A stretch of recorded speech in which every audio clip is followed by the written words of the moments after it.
Hey, welcome back. Pull up your blanket, get comfortable, and let me tell you something that is going to make you look at every dinner table, including your own, in a completely different way. Imagine this: 300 people standing in a candlelit room, perfectly still, perfectly silent, not waiting for a show, not waiting for a speech. They are waiting to watch one man eat his dinner. And here is the strangest part: they consider it a privilege. If you had shown up late, you might have lost everything: your title, your reputation, your future, over soup. That is what dinner looked like inside the most powerful courts in European history. And tonight we're going to pull back the velvet curtain, walk right up to that table, and discover that nothing, not a single bite, not a single glance, not even the way someone unfolded napkin, was ever just about food. Before we go any further, I just want to say, if you're here watching this, wherever you are in the world right now, thank you. Genuinely. You chose to spend your quiet hours with this story, and that means everything. If the things I bring to you make your nights a little more interesting, a little more beautiful, then do something small for me. Hit that subscribe button, give this video a like, maybe share it with someone who loves history as much as you do. And if you feel like it, drop a comment down below. Tell me where you are watching, from what time it is, what corner of the world you're curled up in right now. I read every single one and I love hearing from you. Now dim the lights a little more. Let the room get soft. Maybe turn on a gentle fan for some background sound. And let us go back together to a time when sitting down for dinner could change the course of your entire life. Let us start at the very beginning. Not with rules, not with forks, but with a question that nobody ever really asks. Why did the most powerful rulers in history turn something as simple and human as eating into theatre? Because they understood something that most of us forget. Power is not just about armies. It is not just about land or money or titles. Power is about perception. And the dinner table was one of the most brilliant stages ever invented to perform that perception night after night in front of an audience that was desperately, hungrily watching. Think about it this way: a king in the 17th century could not send a tweet. He could not give a press conference. He could not post a photo and let the world see that he was healthy, that he was in control, that France was thriving. What he could do was sit down to an elaborate, ceremonial, extraordinarily public dinner and let his entire court see him eat with the appetite of a man who had absolutely nothing to worry about. And that is exactly what Louis XIV did. Every single evening. Now Louis XIV. If you know one name in the history of European royal ceremony, it's probably his: the Sun King. The man who reigned over France for 72 years, longer than almost any other monarch in recorded European history. The man who looked out at the chaos of the French nobility arguing, plotting, jostling for power, and decided that the most elegant solution was not to crush them. It was to invite them to watch him have dinner. His nightly ceremony was called the Grand Couvert, and it was in every sense a performance. At 10 o'clock in the evening, yes, 10 at night, Louis would take his seat in the antechamber near the Queen's apartments. A single high-backed armchair waited for him, because only he got the armchair. Everyone else stood or sat on padded stools if they were lucky enough to hold the rank of Duchess. And around him, in carefully arranged rows, stood the entire French court. Hundreds of people, watching, waiting. Silent except for the sound of the movement. His food travelled to him from kitchens that were located more than a quarter of a mile away. A quarter of a mile. It was carried in covered containers surrounded by an official escort, royal guards, officers of the household servants who had specific roles that were centuries old. As the food moved through the hallways of Versailles, attendants called out "Le viande du roi," the food of the king, and every single person in the corridor was expected to stop what they were doing and bow. The food bowed too, not figuratively, literally, and when it arrived at the table, it was not simply placed down and served. First it had to be tested. a royal taster. A real person with a real job who understood the real risk would sample each dish, checking for poison. The silver serving vessels were inspected. Every step of the service was governed by protocols so precise that dozens of people had specific jobs just for this one meal. One servant's job was to hand the king his napkin. One person's role was to oversee the arrangement of dishes. A gentleman in waiting stood just to the side of Louis, ready to act the moment the king needed something. And Louis needed very little because he was not allowed to help himself to anything. Not a drop of water, not a single dish. The King of France, the most powerful man in Europe, could not pour his own drink. I want you to sit with that for a moment, because it is so strange when you first hear it. The man who commanded armies, who built Versailles, who rewrote the rules of European politics, could not reach across a table and help himself to a bowl of peas. And yet that was not weakness. That was the whole point.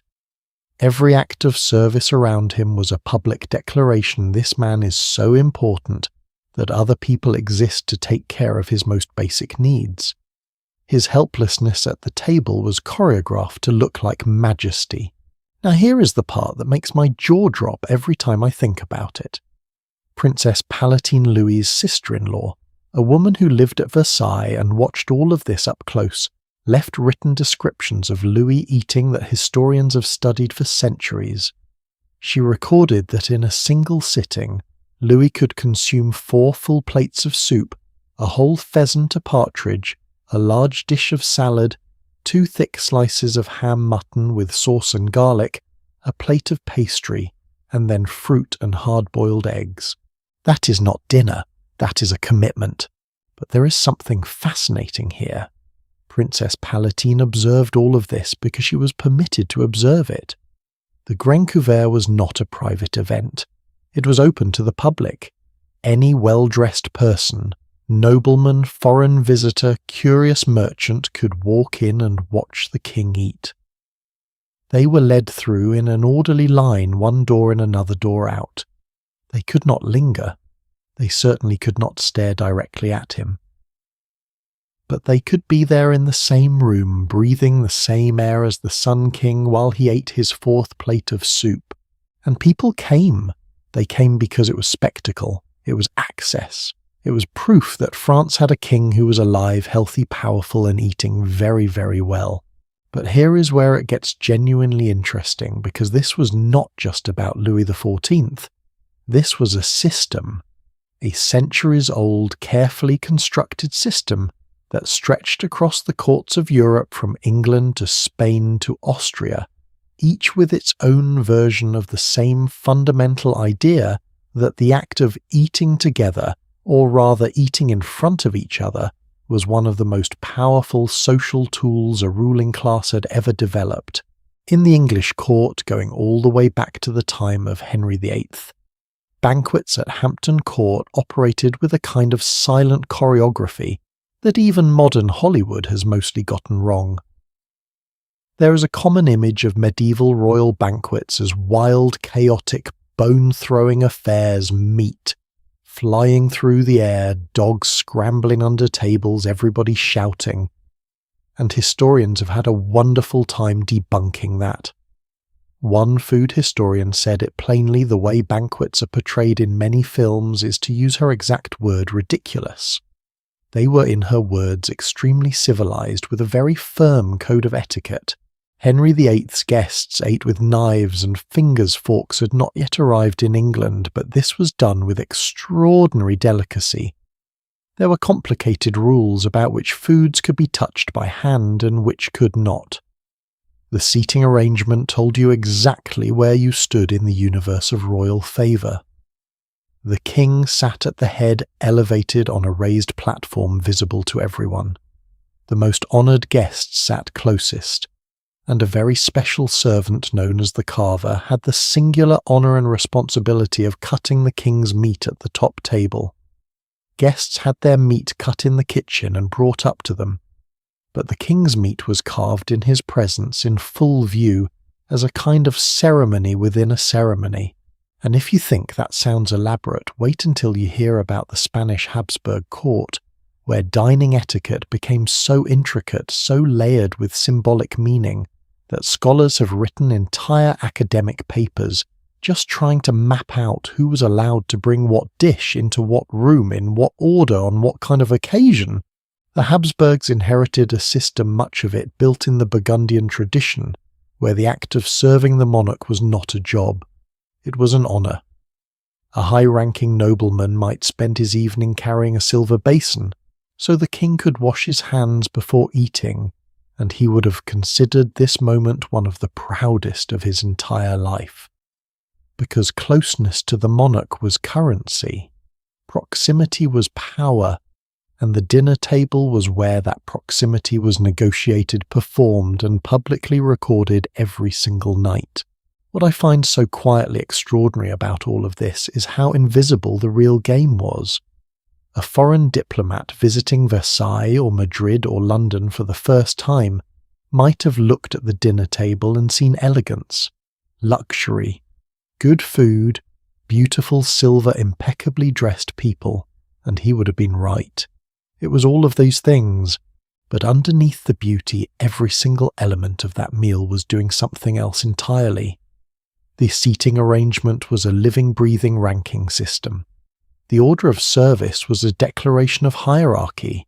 The behaviour expected of each person where they sat, how they held their utensils, whether they could speak or had to wait to be spoken to, whether they could look directly at the king or had to keep their eyes slightly averted, was a constant ongoing performance of social order. And the most terrifying thing, most of it was unspoken.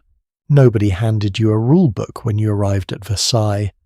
There was no printed guide that said, "Stand here, look there, unfold your napkin like this."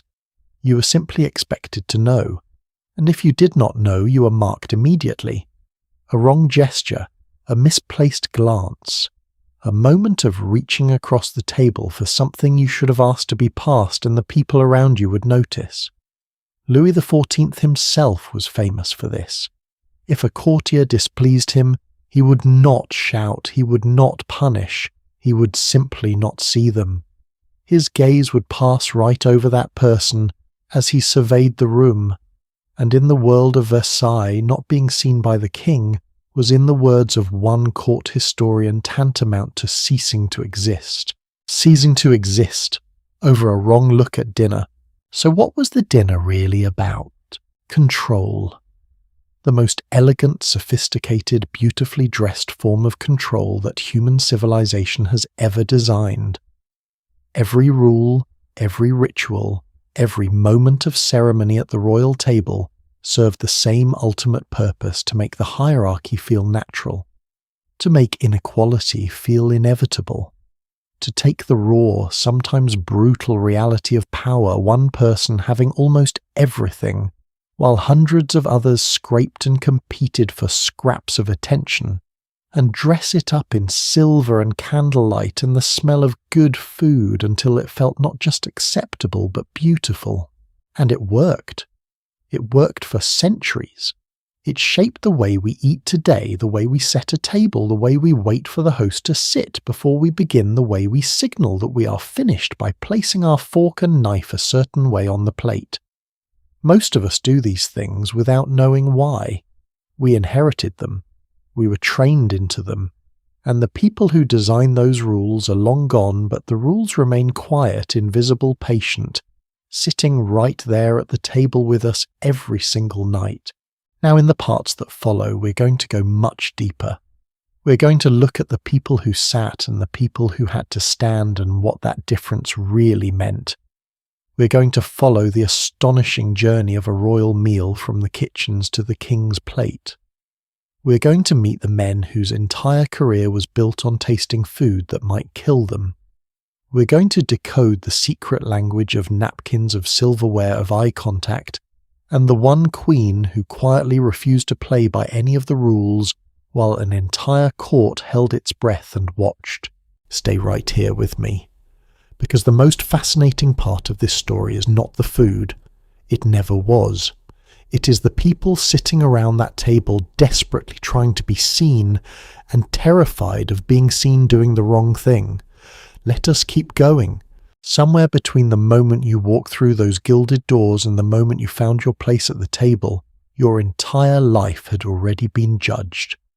Not by anything you said, not by anything you did, but by where you ended up sitting or standing and whether anyone important noticed the difference. This is the part of royal dining history that most people never think about because it seems so simple on the surface.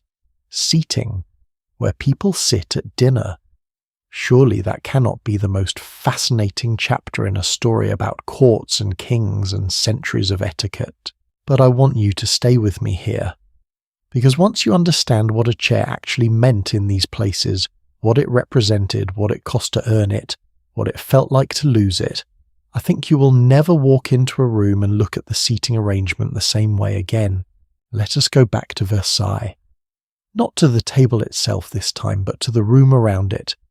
If you were a duchess, a real duchess with a title and a bloodline that could be traced back generations, you were permitted to sit on what was called a tableware. This was a small padded stool, no back, no armrests. Just a cushioned seat about knee-height that you could fold yourself onto during the grand couvert. And women, noble women, ladies of extraordinary rank and ancient family would spend years, sometimes decades, fighting for the right to sit on that stool. Not a throne, not a gilded chair, a stool.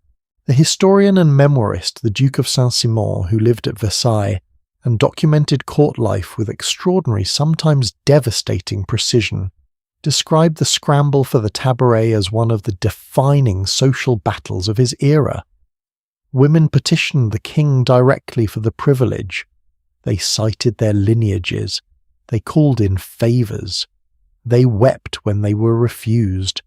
And when they were finally granted the right to sit in the presence of royalty, on a backless stool in a room full of people, while a king ate his soup, they described it as one of the greatest moments of their lives. I find that both heartbreaking and quietly hilarious. Here are some of the most privileged women in the world, and the thing they wanted most was permission to sit on a cushion. But the deeper you look at it, the more you understand. It was never about the cushion. It was about what the cushion said to everyone watching. It said, this woman belongs here. This woman is recognized. This woman is seen. And in a world where being seen by power was the only currency that truly mattered, that little stool was worth everything. Now everyone else, the people who did not have the rank for a tableware, which was most people in that room, had to stand. For the entire meal, however long it lasted, in full court dress, in shoes that were beautiful and almost certainly uncomfortable in rooms that were frequently overheated from the press of bodies and the hundreds of candles burning in every direction. Can you imagine standing for 2, sometimes 3 hours watching someone else eat dinner and considering yourself fortunate to be there?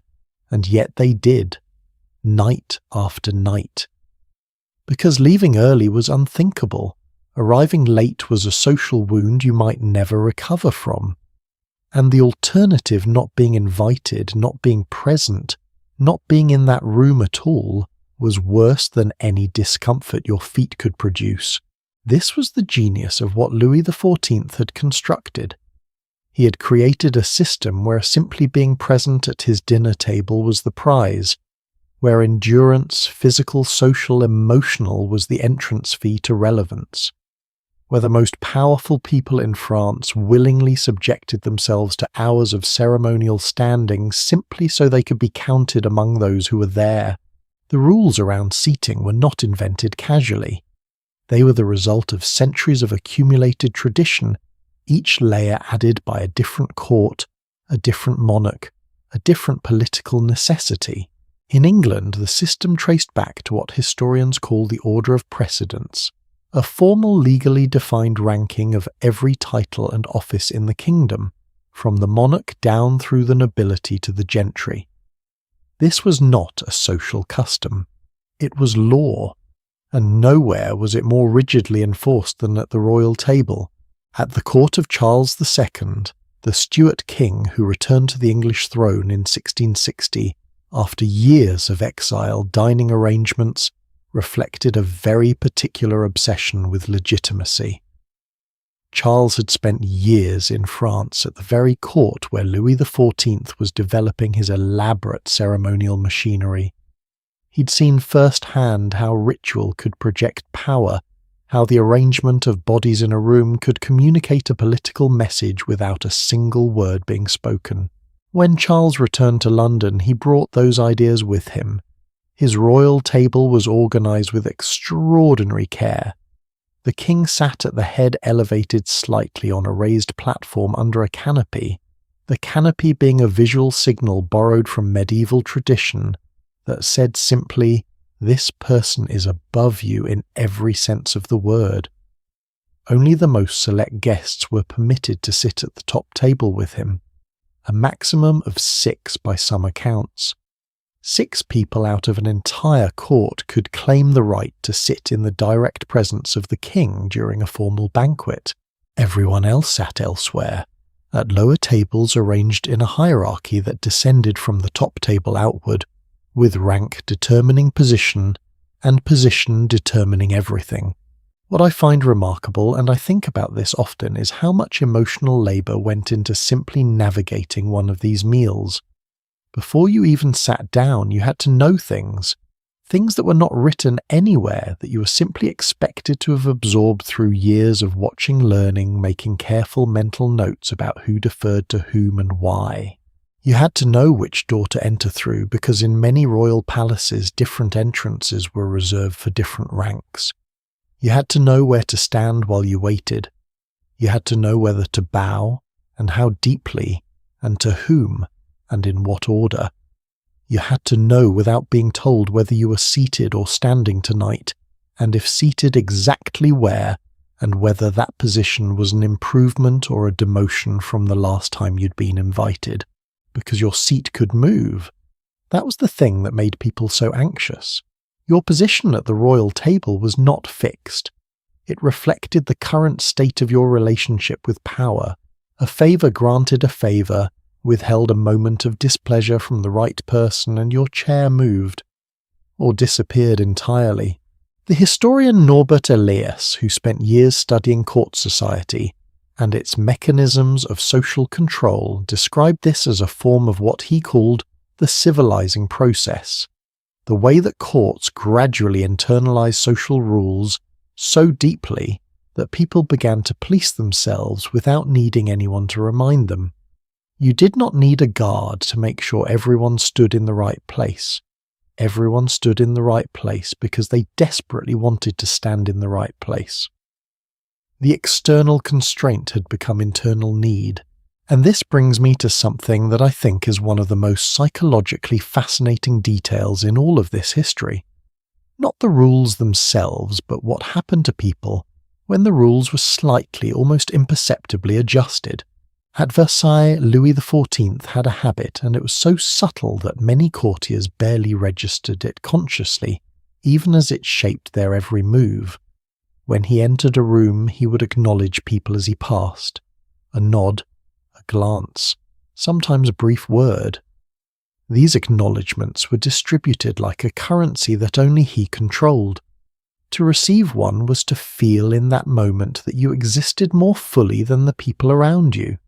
To be passed over, to watch his eyes slide past you as though you were part of the wall, was to feel yourself shrink. Saint-Simon described this effect with remarkable clarity. He wrote that Louis had the ability to give people immense pleasure, or plunge them into despair with a single glance.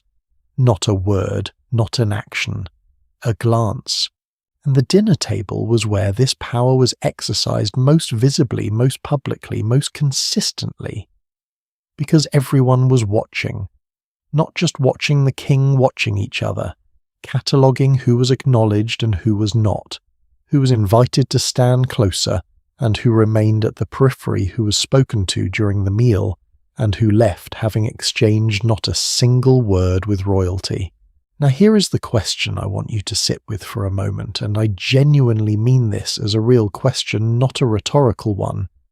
If you had been born into that world, if you had grown up understanding that your entire social existence depended on your position at a table that a stool could make or break your family's fortunes, that a glance from the right person was worth more than anything money could buy, do you think you would have played the game? Or do you think you would have been the person standing in the back of that room, quietly wondering if any of it was real? I ask, because I think about this a lot. And I think the honest answer for most of us is that we would have played the game, because the game had been going on for so long and had been built so carefully that it would not have felt like a game at all. It would have felt like the world, like the way things simply are. That is what made it so powerful, and what makes it even now so worth understanding. The obsession with seating as a marker of status was not unique to France or England. Across Europe and across different centuries, the same basic architecture appeared again and again, with local variations that reveal fascinating things about each culture's particular relationship with power. At the court of the Austro-Hungarian Empire, the rules around seating at imperial banquets were so codified, so detailed, that the office of the Lord High Steward maintained written records of precedents going back multiple generations. If there was ever a dispute about who outranked whom at the table, and there were disputes fierce ones, the Lord High Steward's records were consulted like legal documents, which in a sense they were.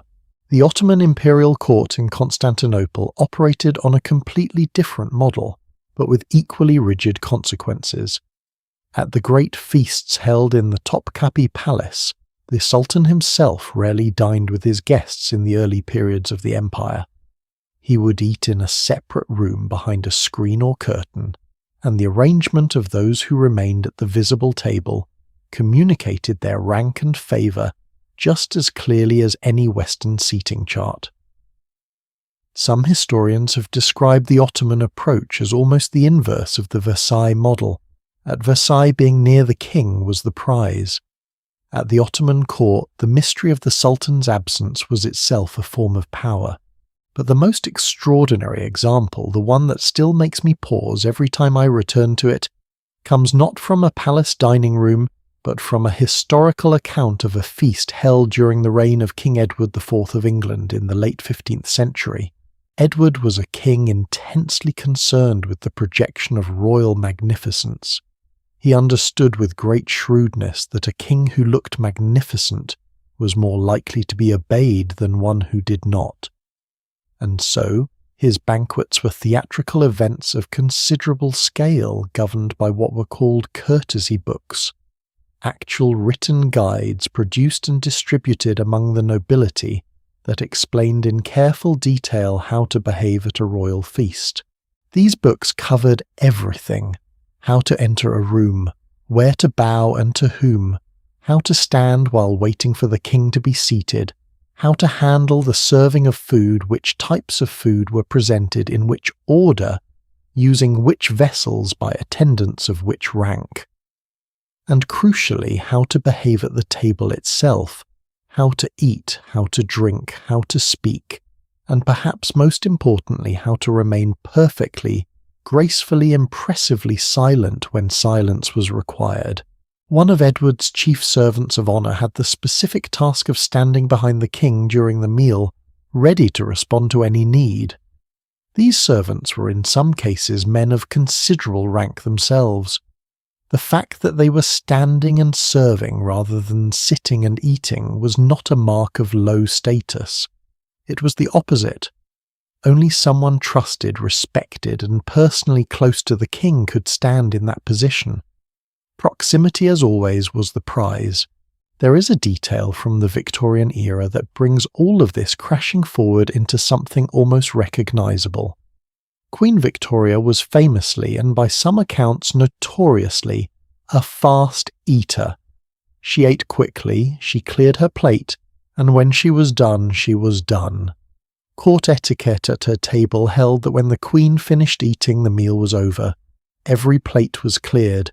Every guest, no matter where they were in their meal, no matter whether they had managed even a single bite of the current course, had to set down their fork and wait. Former Buckingham Palace chef Darren McGrady, who worked in the royal kitchens and later shared his experiences publicly, described how some guests would arrive at a royal dinner and leave it having barely eaten anything at all, simply because they had been seated at the far end of a long table, and by the time a dish made its way to them, the Queen had already finished and the plates were being cleared. And yet, and this is the part I find genuinely moving, those same guests would describe the evening as a great honour, as one of the memorable nights of their lives, because they had been there, they had sat at that table, and where you sat and whether you sat at all was always the thing that mattered most. It would be easy to look at all of this from a comfortable distance and see it as absurd. All that anxiety over chairs and stools and the precise angle of a bow. All those hours of standing in candlelit rooms hoping for a glance from someone seated 20 feet away. The whole elaborate machinery of royal dining etiquette can look through modern eyes like an extraordinarily sophisticated form of collective delusion, a game everyone agreed to play while pretending it was just reality. But here is what I keep coming back to. We still play versions of this game, the corporate hierarchy that determines who gets a window office and who sits in the open floor plan. The conference room where the person who takes the head of the table signals something even if nobody says it out loud. The dinner party where the seating arrangement is quietly agonized over because everyone understands without it being acknowledged that where you put someone is a statement about how you feel about them. The furniture changed. The stakes changed. The candlelight became fluorescent light. But the fundamental human impulse to understand where we stand in relation to each other and to use physical space as the language of that understanding that never went anywhere.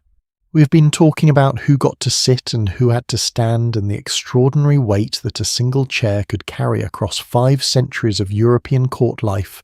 But now I want to take you somewhere even deeper into this story, because we have covered the geography of the table, who sat where and what it meant. What we have not yet talked about is what happened before a single bite of food was ever taken. The journey that food made just to reach that table. The people who stood between the kitchen and the king's plate, the risks those people bore, and the one ritual at the centre of every royal meal that was designed entirely around the oldest and most uncomfortable truth in the history of power, that the person most likely to want you dead was probably someone you had invited to dinner. That story's waiting just ahead, and I think it might be the strangest one we tell tonight. There is a question that historians of court life almost never get asked, and I think it might be the most revealing question of all. What did the food actually taste like? Not in the sense of recipes or ingredients, though we will get to some of those and they're genuinely surprising. But in the most basic practical sense, after travelling through half a palace carried in procession by a rotating cast of attendants, passed through multiple checkpoints, tested, inspected, covered and covered again, by the time the most elaborately prepared meal in Europe arrived at the most powerful table in the world, was it still warm?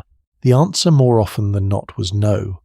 And the fact that nobody, not a single nobleman, not a single courtier, not even the king himself was supposed to acknowledge this, tells you almost everything you need to know about the difference between ceremony and comfort. At the royal table, ceremony always won.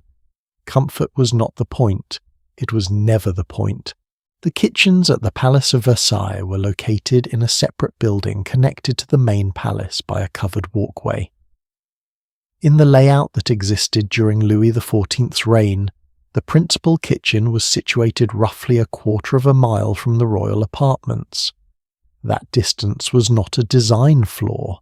In the 17th century, keeping cooking fires far from the main residential areas was considered basic architectural prudence. Fires in palace kitchens were a genuine and recurring danger across European history, and the smell of cooking was considered incompatible with the refined atmosphere of the royal apartments. But what this meant in practice was that every dish prepared for the king's table had to travel, and travel it did in a procession that was by any standard extraordinary. The cortège de la viande, as it was formerly known, was the official procession that carried the king's food from the kitchen to his table. It was not a casual delivery, it was a ceremony within a ceremony. The food was placed in covered containers designed to retain heat, as well as the technology of the era allowed, which is to say not particularly well, and then escorted by a formal entourage that could include the maître d'hôtel, the equerry of the kitchen, royal guards and various household officers, each with a defined role and a defined position in the procession. As this group moved through the corridors and galleries of the palace, everyone they passed was expected to step aside and acknowledge the passing of the royal food. Court records and eyewitness accounts from the period describe attendants calling out the approach and courtiers bowing as the procession went by. Not bowing to a person, bowing to the food. I have thought about this image many times. Noblemen with ancient titles, women in elaborate court dress, foreign ambassadors, representing distant kingdoms, all of them stepping back and inclining their heads toward a covered silver pot of soup that was by the time it reached the table almost certainly lukewarm at best. The practical consequences of this system were felt most acutely, not by the king who ate everything with the appetite of a man who could command more food to be brought at any moment, but by the people who prepared it. The kitchen staff at Versailles numbered in the hundreds. This was not an exaggeration, and not a figure assembled to impress. The organization of the royal kitchen was a bureaucratic achievement of real complexity, divided into departments that each handled specific categories of food and specific aspects of service. There was the kitchen responsible for the king's personal meals. There was a separate kitchen called the cuisine commune that fed the hundreds of courtiers, servants and officials who lived at or regularly attended the palace. Some estimates suggest that at the peak of Louis XIV's court, Versailles was feeding somewhere between 1,000 and 1,500 people on any given day. To feed that many people with the level of ceremony and precision that court etiquette demanded required a degree of organization that would not look out of place in a modern catering operation, except that every element of it was filtered through the requirements of hierarchy and ritual. Food did not simply go from stove to table. It moved through a chain of custody, each link of which was both a practical step and a symbolic statement about rank, trust, and proximity to power.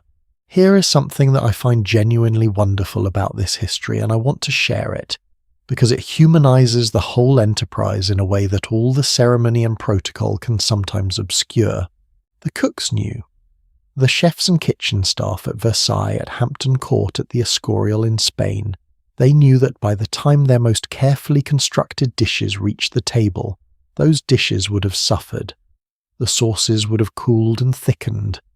The pastry crusts would have lost their crispness. The soups would have dropped from steaming to merely warm.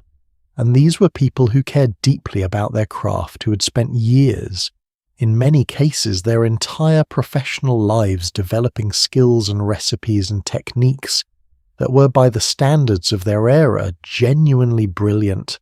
There are historical accounts of royal chefs going to extraordinary lengths to compensate for the inevitable heat loss.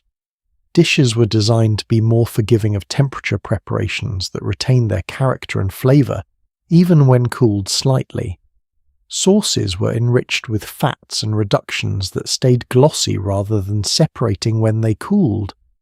Certain dishes that would suffer dramatically from the journey were simply not sent, which is one reason why the menus of royal courts sometimes look to modernize surprisingly heavy on preparations that we would now associate with room temperature eating. The great French chef François Vatel, who served at the court before his famous and tragic end in the spring of 1671, was known for his obsessive attention to these logistics.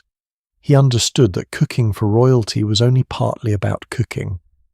It was equally about planning coordination and the ability to manage an enormous and complex operation under conditions of extraordinary pressure. The story of Vatel's final days has become one of the most famous in culinary history. He was overseeing a feast at the Château de Chantilly for Louis XIV and several hundred guests.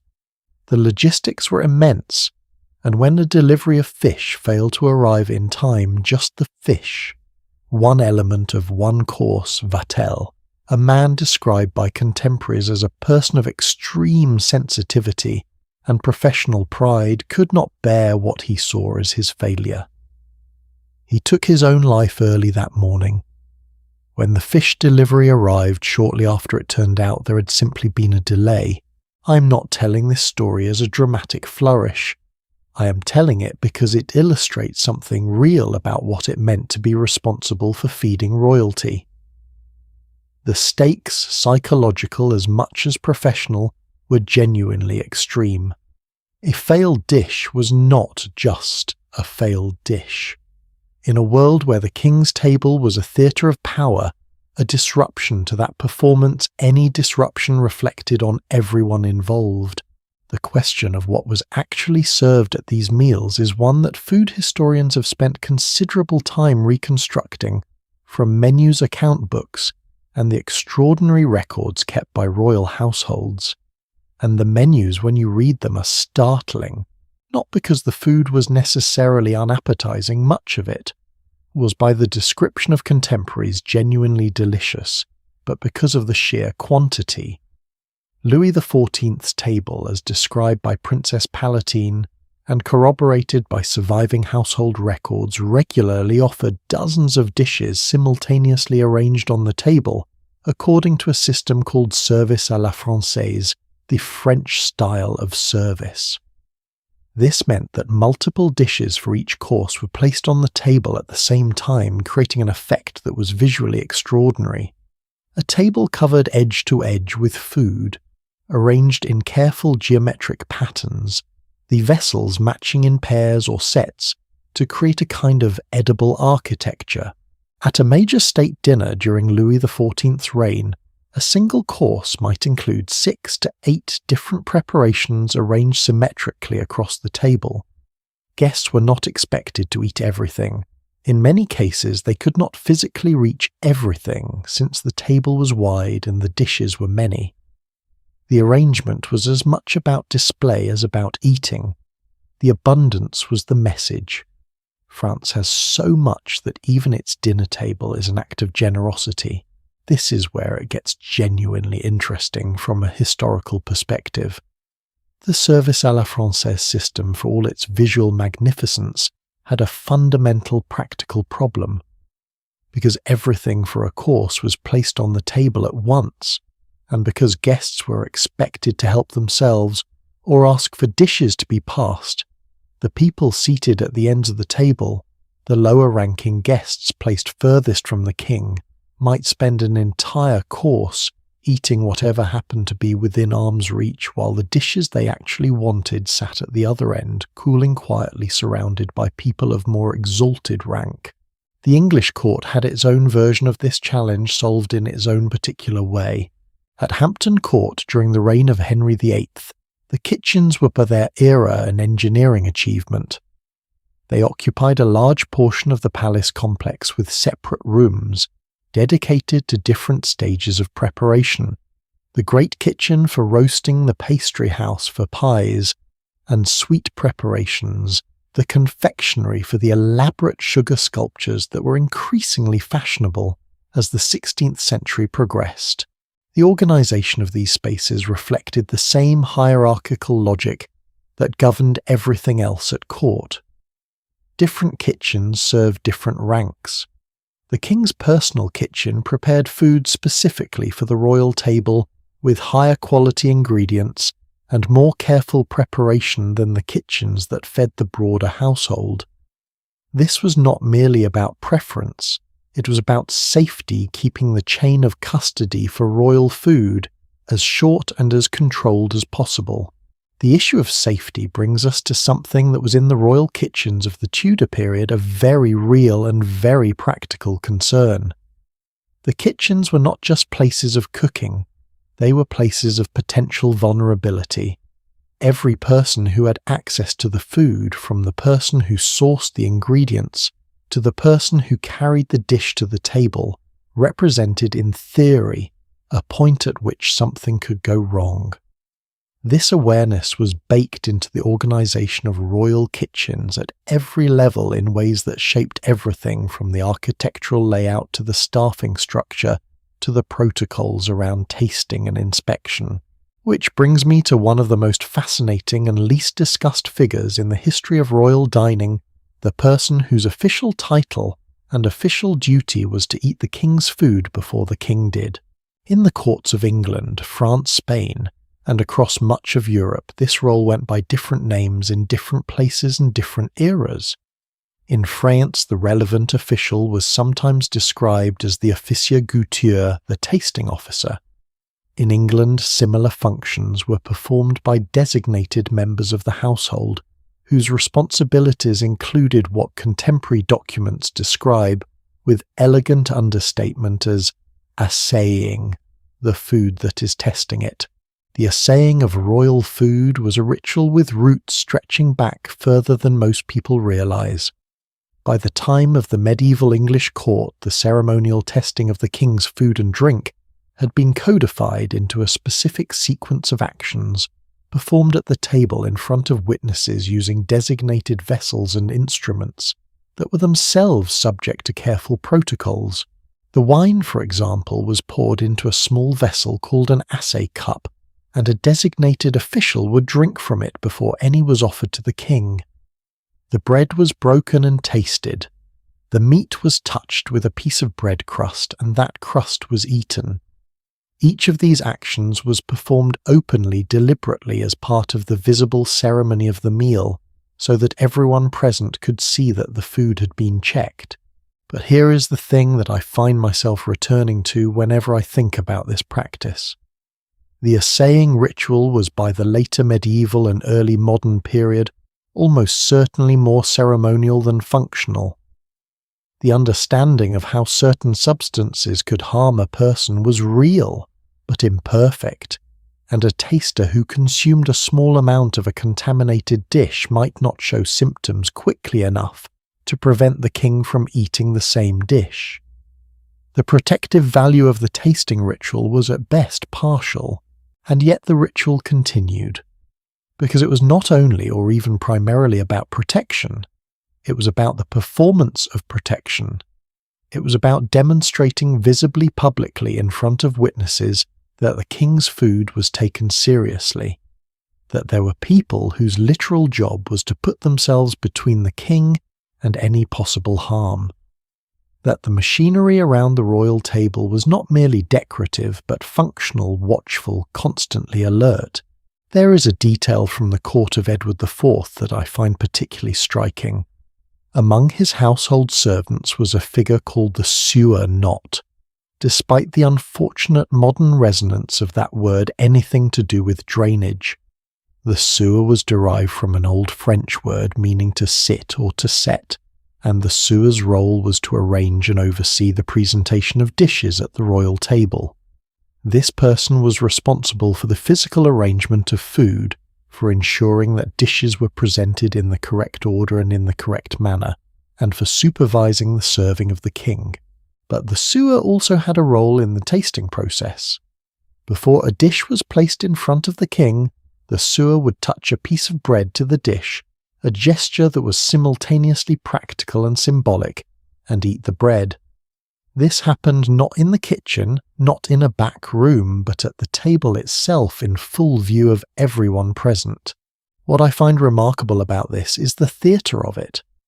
The sewer was not merely checking food. The sewer was demonstrating loyalty, publicly, physically at every meal.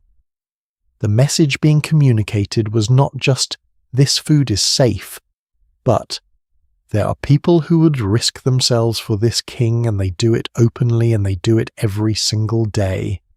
Power again, dressed up in bread and ceremony. I want to bring up one more detail before we move on because I think it reframes everything we've been talking about in a way that I find genuinely beautiful. The cooks, the actual working cooks in the great royal kitchens, left very few written records of their own experiences. Most of what we know about them comes from household accounts, from the records of what they were paid, what ingredients they ordered, what dishes they prepared. But occasionally a fragment surfaces that gives you a glimpse of a real person doing a real job under extraordinary circumstances. There are records from the kitchens of Versailles of cooks working through the night to prepare for a state banquet of pastry chefs, constructing elaborate sugar centerpieces that took 3 days to complete, of kitchen staff managing dozens of fires simultaneously in rooms that must have been in the middle of a French summer absolutely stifling. These were not people performing ceremony. They were people doing work, hard-skilled, physically demanding work in service of a system that most of them would never fully see from the outside. They would never sit at that table. They would never watch the king acknowledge a favourite with a nod. Their contribution to the entire elaborate performance of royal dining was invisible by design, which is perhaps why it is worth making visible now. The most magnificent royal meals in European history were made possible by hundreds of people whose names are largely lost to us. That seems like something worth knowing as we follow the story of everything that happened once the food finally arrived. And now the food has travelled its long, ceremonially attended, probably slightly cooled journey. It has been tested and arranged and presented with all the precision that centuries of etiquette could produce. It is sitting on the table, the candles are burning, the courtiers are in their places, and now comes the part that even the most experienced courtiers found genuinely nerve-wracking. Because eating, the actual physical act of putting food in your mouth in front of the most powerful people in Europe, turned out to have its own language.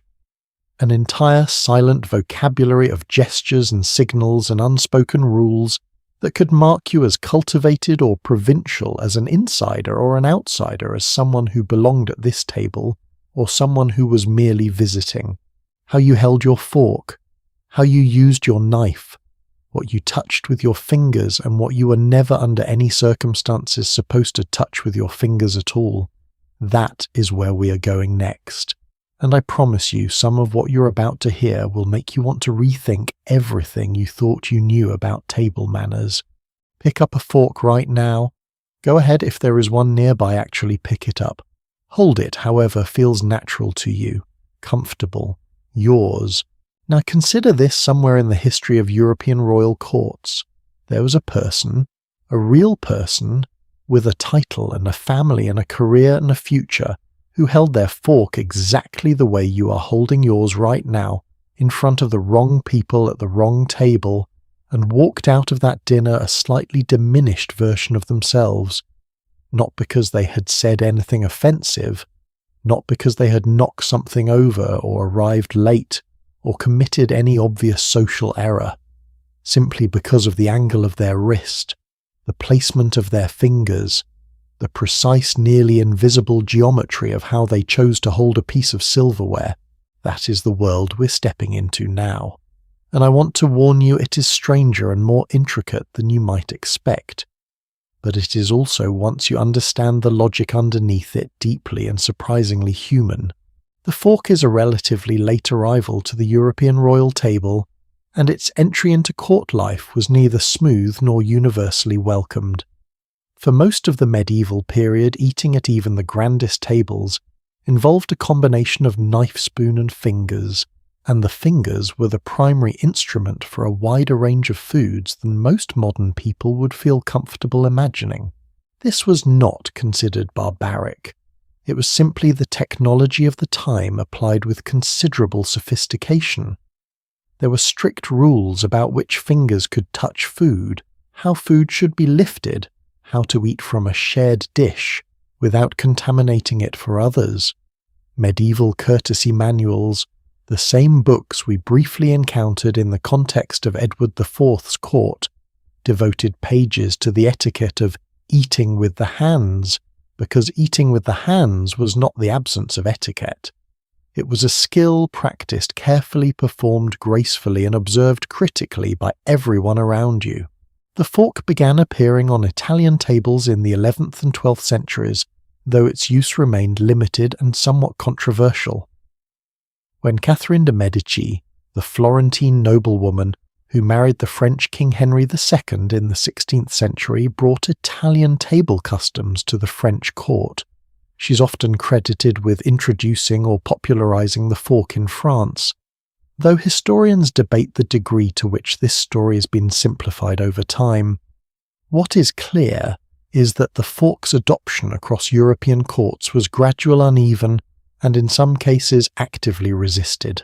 Louis XIV, the same king who had turned every aspect of court life into ceremony, famously preferred to eat with his fingers for much of his reign, even as forks were available and in use by others at his table. This was not ignorance. Louis was one of the most sophisticated men in Europe. His preference for eating with his hands was a statement of absolute self-confidence, the kind that only a man of his particular position could afford to make. He did not need to signal cultivation through his cutlery. He was the standard against which cultivation was measured. If Louis XIV ate with his fingers, then eating with your fingers was for that moment the most refined thing imaginable. But here is the twist. Because Louis could eat with his fingers, nobody else at that table could safely follow his example. To imitate the king's informality without being invited to do so was a social catastrophe. You were not Louis. You did not have his permission. You did not have his immunity. So while the Sun King dipped his fingers into the finest food in France, the people around him held their forks with the careful precision of people who understood that they were being watched. The rules around cutlery, how to hold it, how to use it, and crucially, how to put it down, developed over the 17th and 18th centuries into a system of remarkable specificity. And unlike many aspects of court etiquette, this system has survived in modified form all the way into our own era. The signals are still in use. Most people just do not know they are signals. In the English and French traditions that came to dominate formal European dining, the fork and knife were never simply tools. They were a language, a set of gestures through which a diner could communicate without speaking, without catching anyone's eye, whether they were pausing, whether they were finished, whether they were satisfied, whether they wanted more. The resting position, fork and knife placed side by side on the plate tines of the fork facing down in the French tradition, or up in the English, meant that the diner was not yet finished.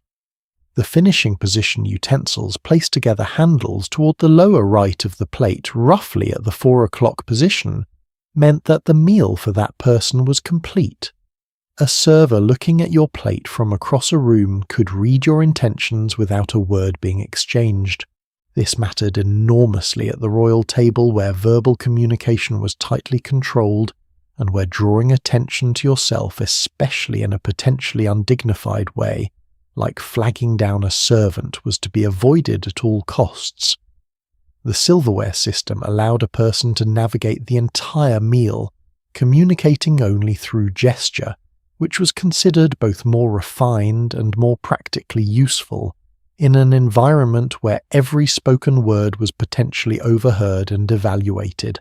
But the language of cutlery went far beyond simply signalling when you were done eating. It extended to every aspect of how you handled the instruments themselves, and the rules were specific enough to constitute what I can only describe as a silverware vocabulary. The knife, for instance, was never to be put in the mouth. This sounds obvious to modern ears, but it was not always so, and it remained a point of emphasis in European etiquette manuals well into the 19th century, suggesting that the practice was common enough to require ongoing correction. At the royal table, placing a knife in the mouth was considered not merely impolite, but somewhat alarming, given that knives were also weapons, and bringing a weapon to your mouth in the presence of a monarch sent a rather complicated message. The fork was to be held in a specific way, different traditions specified slightly different techniques, and the difference between the continental European style and what would eventually develop as the American style became a point of genuine social distinction. In the continental tradition practiced at the royal courts of France, Spain, and Austria, the fork remained in the left hand throughout the meal times, facing down, used in conjunction with the knife to manage food on the plate. Food was loaded onto the back of the fork using the knife and brought to the mouth in that position. To switch the fork from hand to cut something, set down the knife, transfer the fork to the right hand and eat, was considered inefficient and slightly provincial.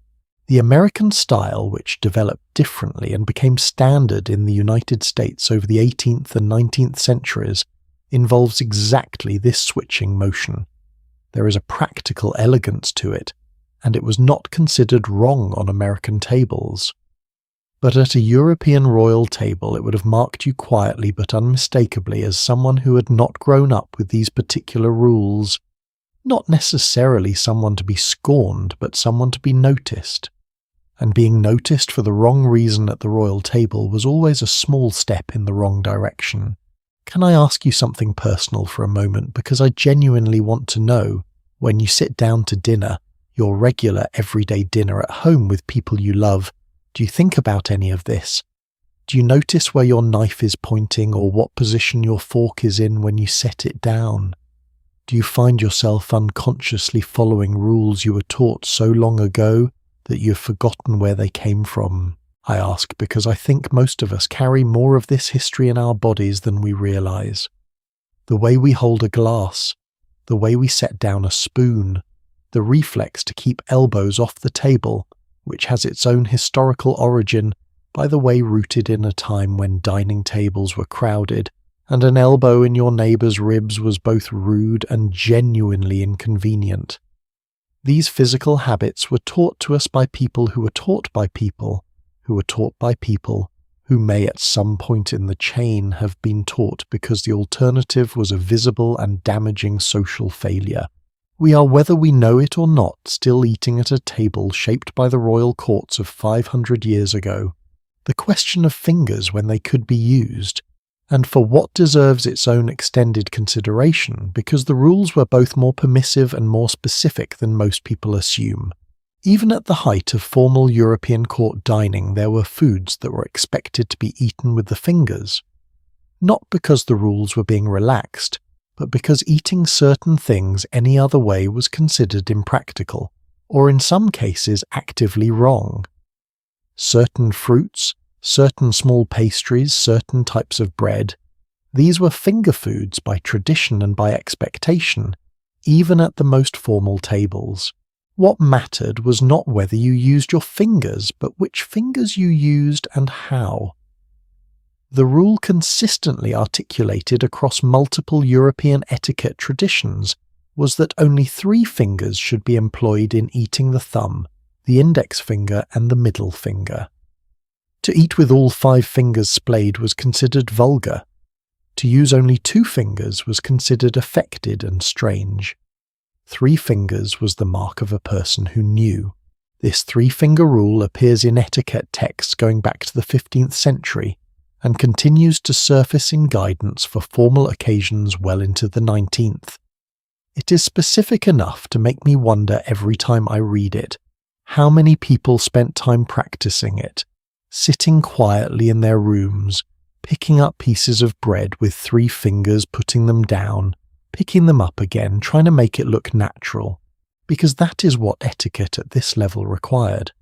It required that the performance look effortless, that the rules which had been painstakingly learned appear to be simply the way you happen to do things, the word the Italians used for this quality, and it entered the vocabulary of European court culture in the 16th century, borrowed directly from the Italian courtier and writer Baldassare Castiglione, was sprezzatura.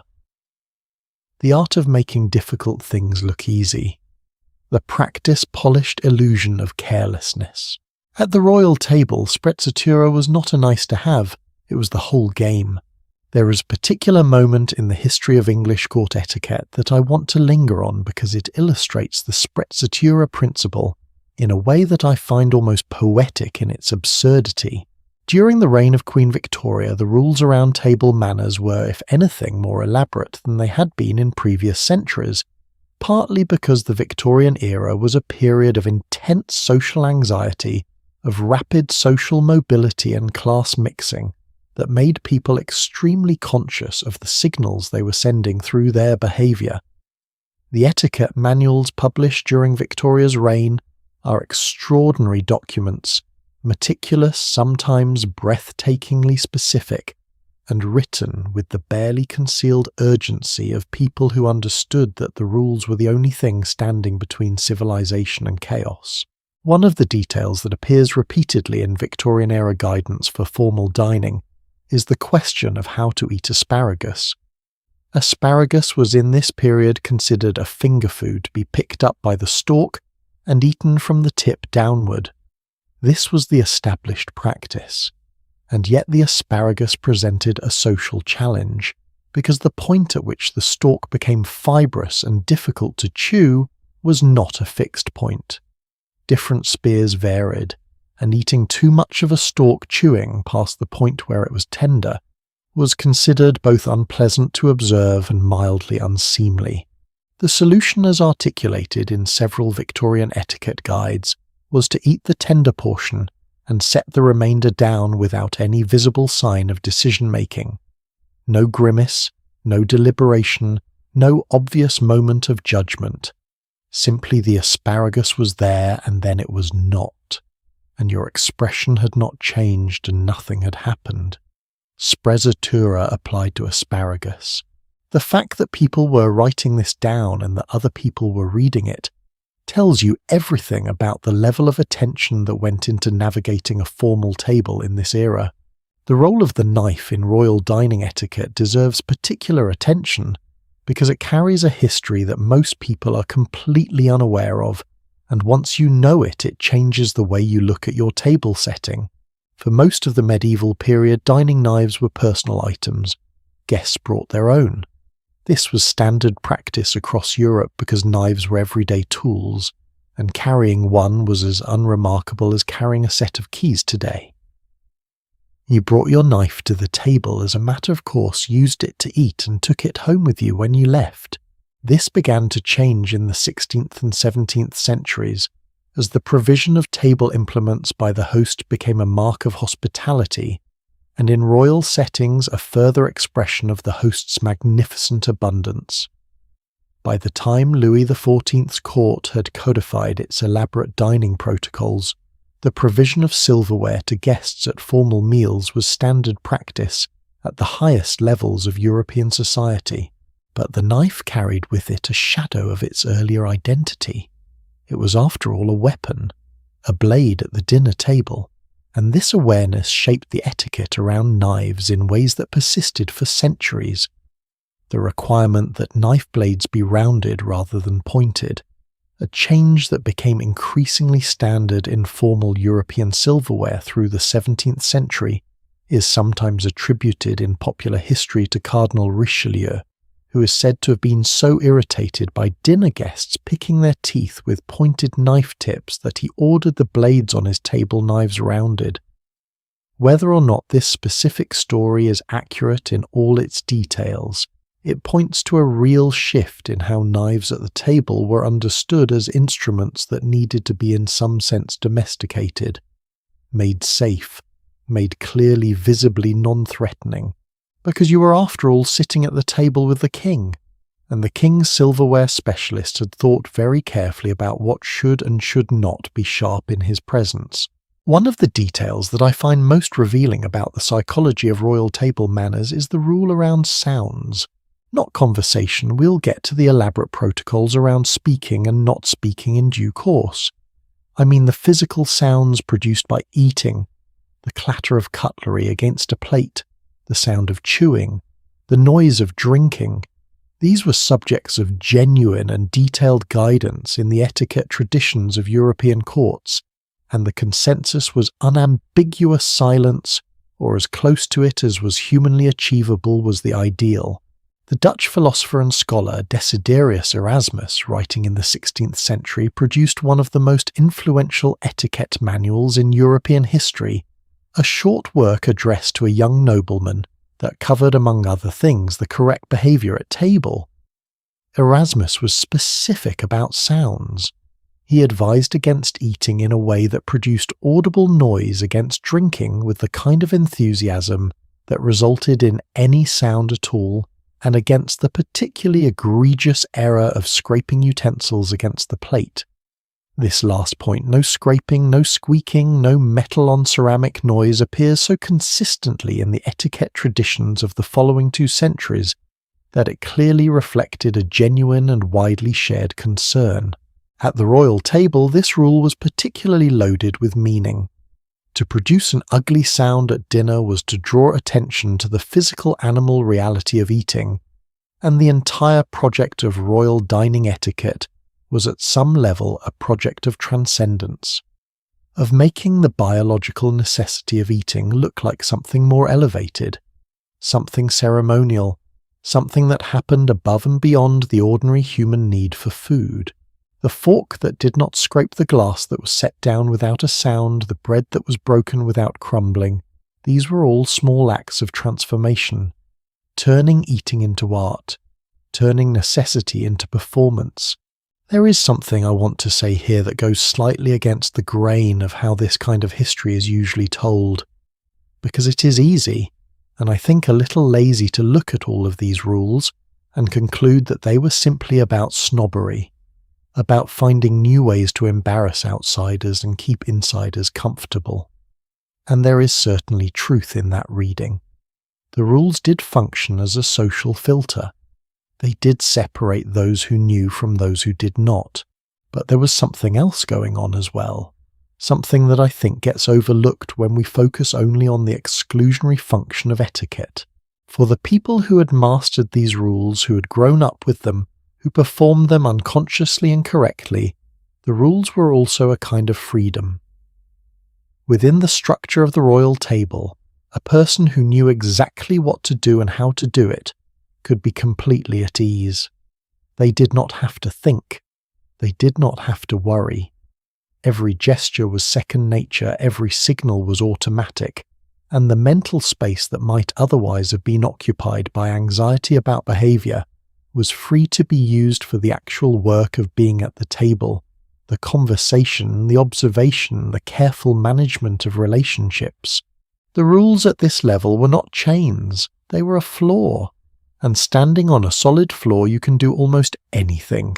The way a person used their silverware at a royal table was not just a reflection of their breeding, it was a window into their inner state.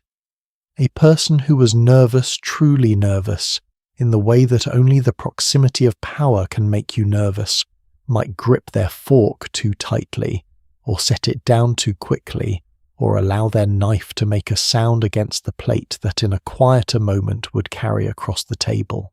And the people watching, and there were always people watching, would notice, not necessarily with malice, sometimes simply out of the automatic habit of observation that the court environment had trained into everyone who spent time there. Everyone at that table was in some sense reading everyone else, constantly, quietly, compiling the small, wordless data of behaviour into assessments of character, confidence and belonging. This is the part that I find most haunting about the world of royal dining etiquette. Not the rules themselves, which are fascinating, but ultimately rules. The haunting part is the awareness, the constant, inescapable awareness of being seen, of being read, of being evaluated not just on what you said, but on how you held your fork. We have spent time now with the knives and forks, with the fingers, and the sounds, with the invisible grammar of how food was brought to the mouth in rooms where everything meant something.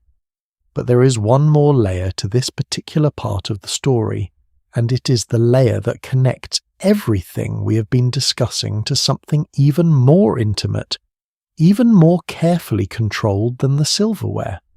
The voice, the words, the conversation, or the deliberate strategic absence of it.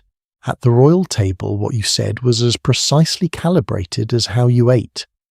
Who you spoke to when you spoke, what you chose to say, and what you absolutely knew never to bring up. This was its own system, its own language, its own treacherous and beautiful art form. And at the centre of that art form was a rule so simple and yet so psychologically complex that it shaped the dinner table experience for centuries and still echoes, if you know where to listen, in the way we talk to each other at formal dinners even today. That is the conversation we're about to have. And I think of everything we have explored so far, it might be the one that feels most personally familiar and most surprisingly strange. Say something. Go ahead. You're sitting at the most important dinner table in Europe. The candles are burning. The silverware is perfect. You have navigated your entrance, found your seat without incident, unfolded your napkin with exactly the right degree of casual confidence. The food has arrived and you have handled your fork without anyone's eyebrows moving in the wrong direction. Now, the monarch turns to you, and everything you have managed to do correctly up to this point, the clothes, the bow, the chair, the fork, none of it matters anymore. Because now you have to speak. And speaking at the royal table was the most dangerous thing you could do all evening. Not because the wrong word could end your life, though in certain eras and certain courts that was genuinely a possibility, but because conversation at the royal table operated by rules so specific, so layered, and so completely unwritten that even experienced courtiers sometimes walked out of dinner feeling as though they had narrowly avoided something they could not quite name. The art of royal table conversation was in the deepest sense the art of performing intelligence without displaying ambition, of showing warmth, without presuming familiarity, of speaking with enough substance to be interesting and enough restraint to be safe. It was, in other words, one of the hardest things a human being could be asked to do, and it was expected to look effortless. The most concrete and enduring rule of royal dinner conversation was also, when you first hear it, the most peculiar. At the formal tables of the British royal family, a tradition that held from at least the Georgian era through the reign of Elizabeth II, the monarch divided their conversational attention between the two people seated immediately to their left and right, and they did so according to a rigid schedule. During the first course, the monarch spoke to the person on their right, exclusively. The person on the left received nothing, no eye contact, no acknowledgement, nothing that could be construed as directed attention. Then, at the transition between courses, the moment when dishes were cleared and the next service began, the monarch would turn. And for the remainder of the meal, the person on the left received the full focus of royal attention, while the person on the right returned to conversational exile. This is not a rumour or a romantic exaggeration. It was a documented, practiced, and deeply felt protocol. Queen Victoria is probably the most famous practitioner of it, and accounts from her dinner table describe the turn, that moment when she pivoted from one side to the other, as a kind of small social earthquake felt by everyone in the room. Imagine being the person on the left during the first course. You're sitting next to the Queen. You can hear her voice. You could, if you tilted your head at precisely the wrong angle, catch her eye, but you do not. Because the protocol is the protocol, and breaking it, speaking to the Queen before she speaks to you. Inserting yourself into a conversation that is directionally not yours would be a presumption, so significant that it would be talked about for days in the corridors and drawing rooms of whatever palace you happen to be in, and then the turn happens, and suddenly you are the one being spoken to, and you have approximately the length of a dinner course, which might be 20 minutes, might be 40, depending on the Queen's appetite and engagement to say something worth having said. No pressure. Queen Victoria herself was by multiple accounts a skilled and genuinely curious conversationalist when she chose to be. She was known for asking questions rather than delivering monologues, which was considered both good manners and good strategy. Questions kept the other person talking, which meant the questioner was never at risk of saying something unwise, and also gathered information which was its own kind of power. Former members of her household described her as someone who preferred to listen and draw out the other person, rather than dominate the exchange. This was in one sense an expression of genuine intellectual interest. But it was also, and this is the part I find quietly brilliant, an almost perfect form of conversational control. If you are always asking, you are never overreaching. If you're always listening, you are always learning. And in a court environment where information was among the most valuable currencies available, asking questions over dinner was one of the most efficient means of gathering it.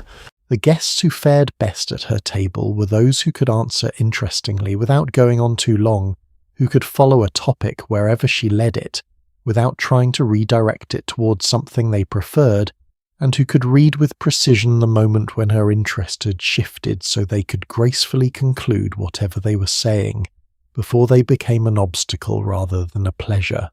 The guests who fared worst were those who talked too much.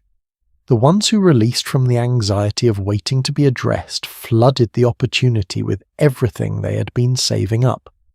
Victoria had a gift documented in multiple first-hand accounts for becoming extremely still when she was bored. Not rudely still, royally still.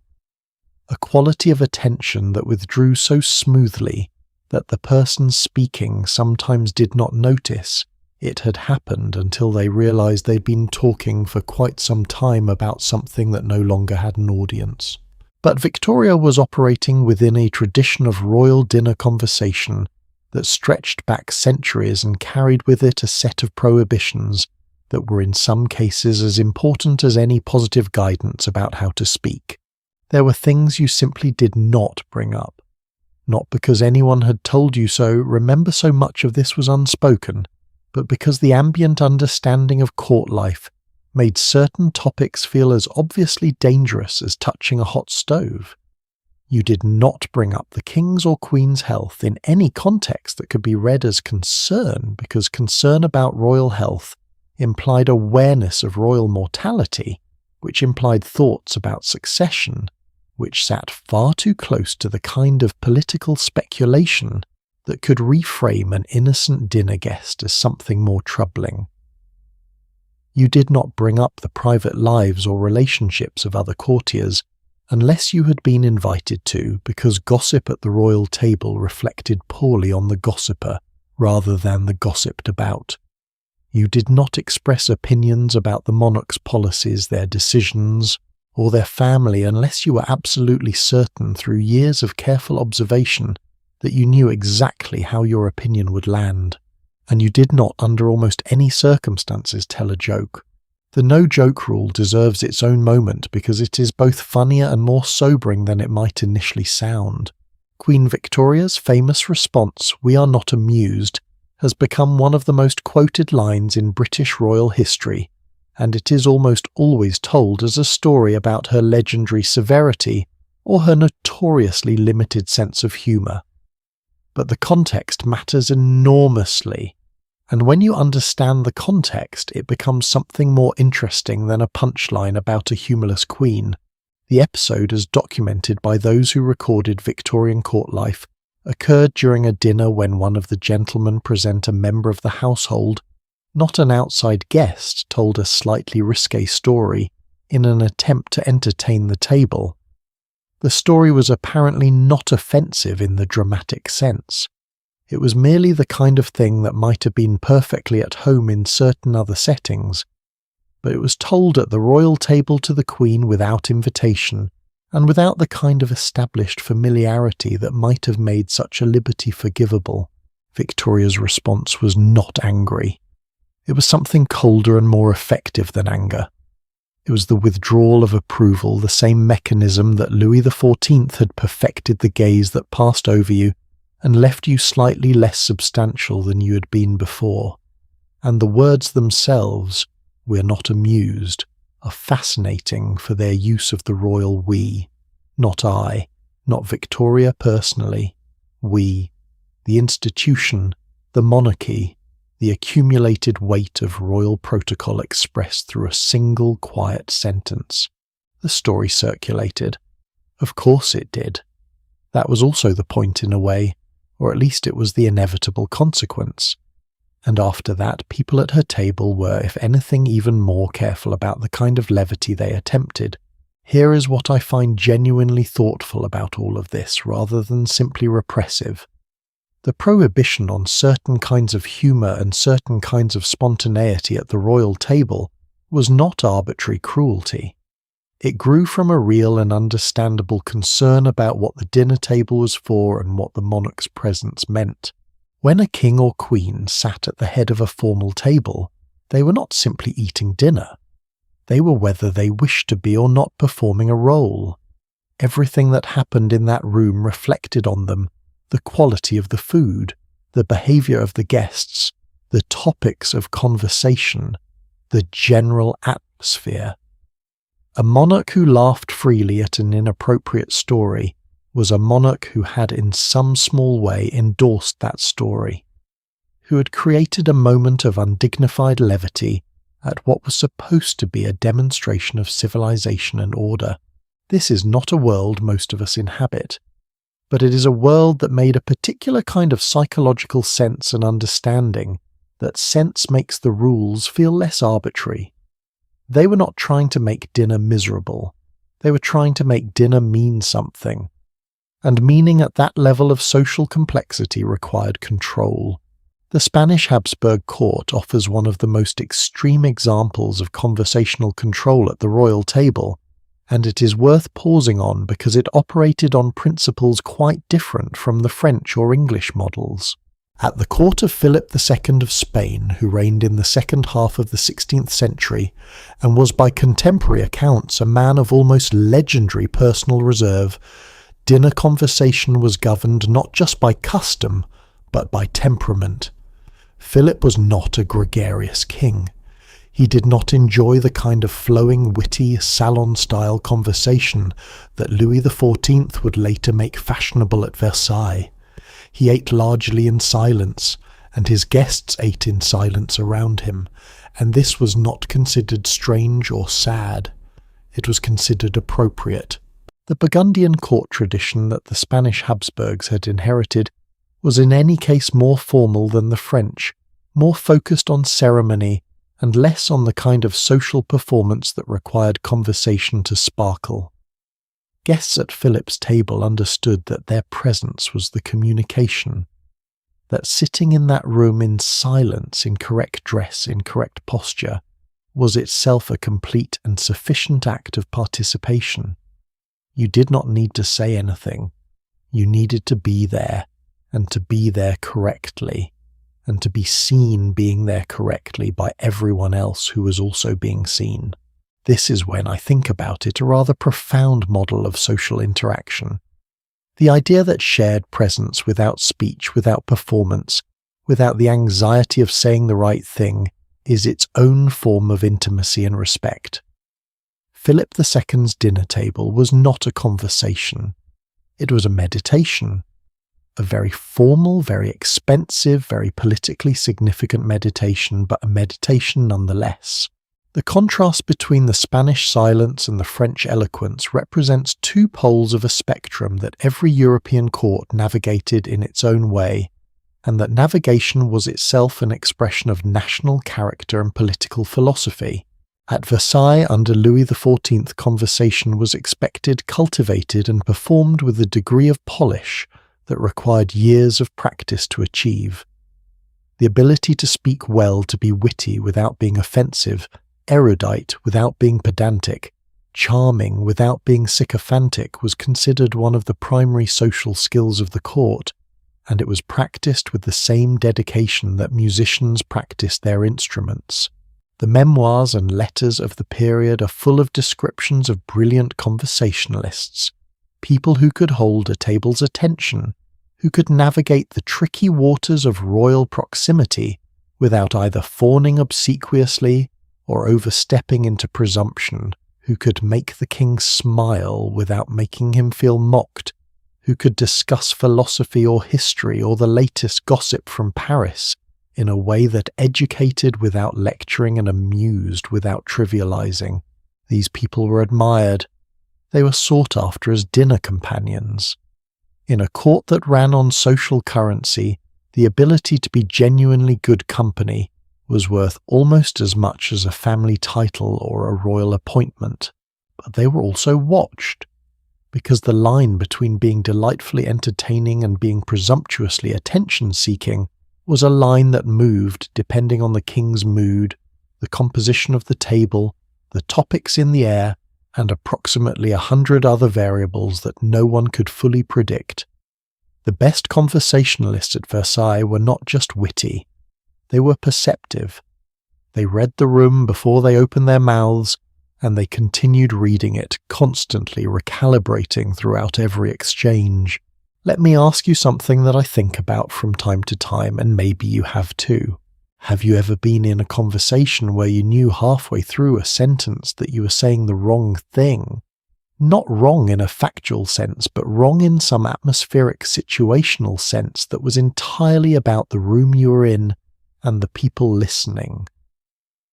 And have you felt that particular internal lurch, that moment of recalculating and adjusting and hoping you could land somewhere safe before you finish the sentence? That is what every conversation at the royal table felt like, for everyone, all the time, even the people who were very good at it.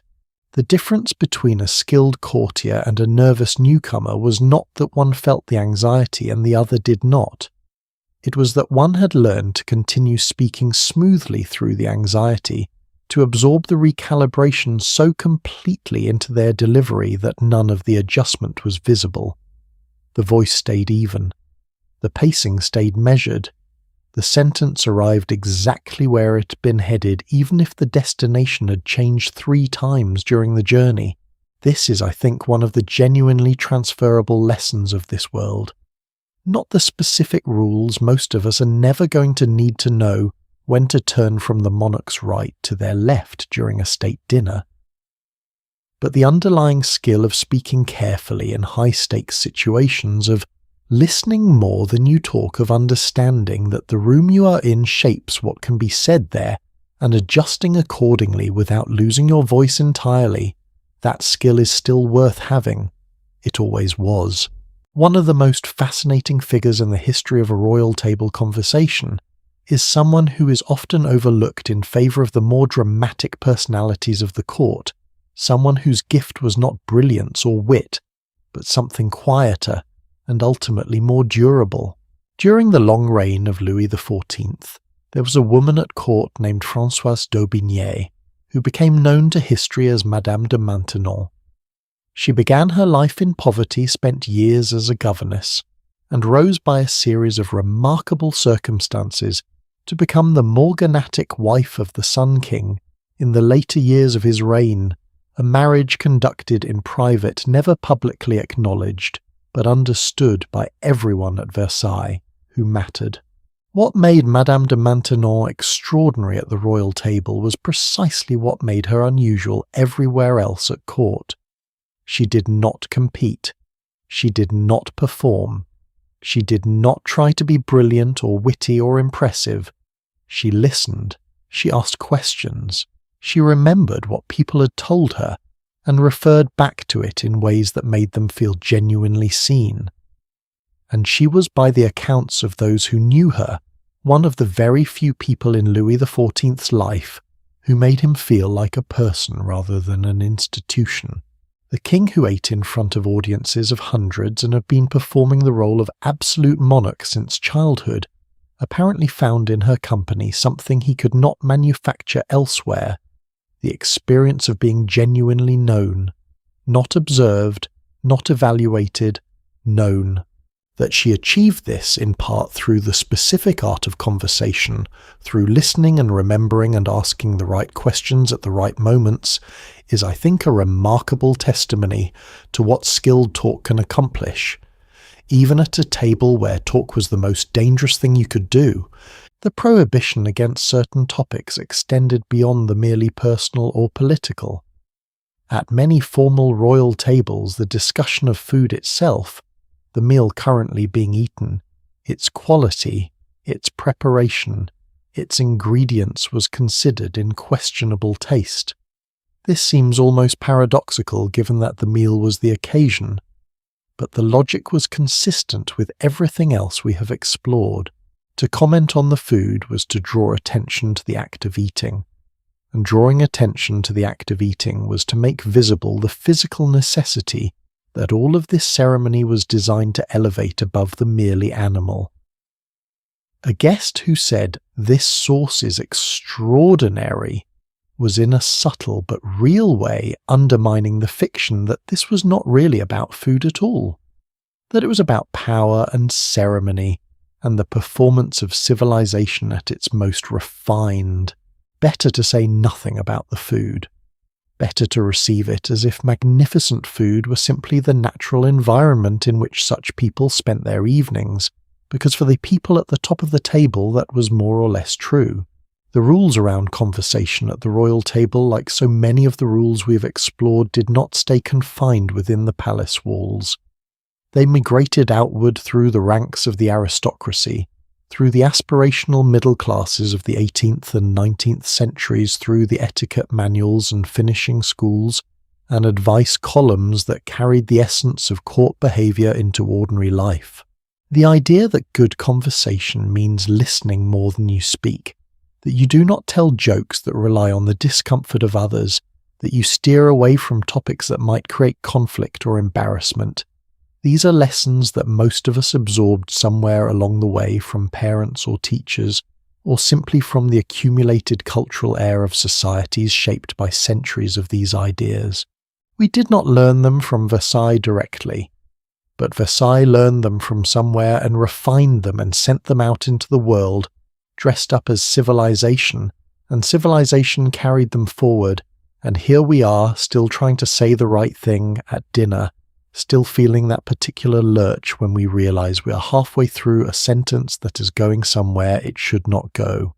There is one last thread I want to pull before we move on because it connects everything we've been discussing about conversation to something that feels to me almost unbearably human. In all of these courts, Versailles' Hampton Court, the Escorial, the palaces of Vienna and Madrid and London, there were people who were genuinely lonely. Not in the obvious sense, because they were never alone, but in the deeper sense of being surrounded by people who were all to some degree performing, who were all calculating, who were all managing the gap between what they thought and what they said, between what they felt and what they showed. The royal table was many things. It was theatre, it was politics, it was a daily renegotiation of status and power dressed up as a shared meal. But it was also sometimes simply a room full of human beings who would have given quite a lot to say, exactly what was on their minds. And perhaps that is the most quietly radical thing we can take from this part of the story.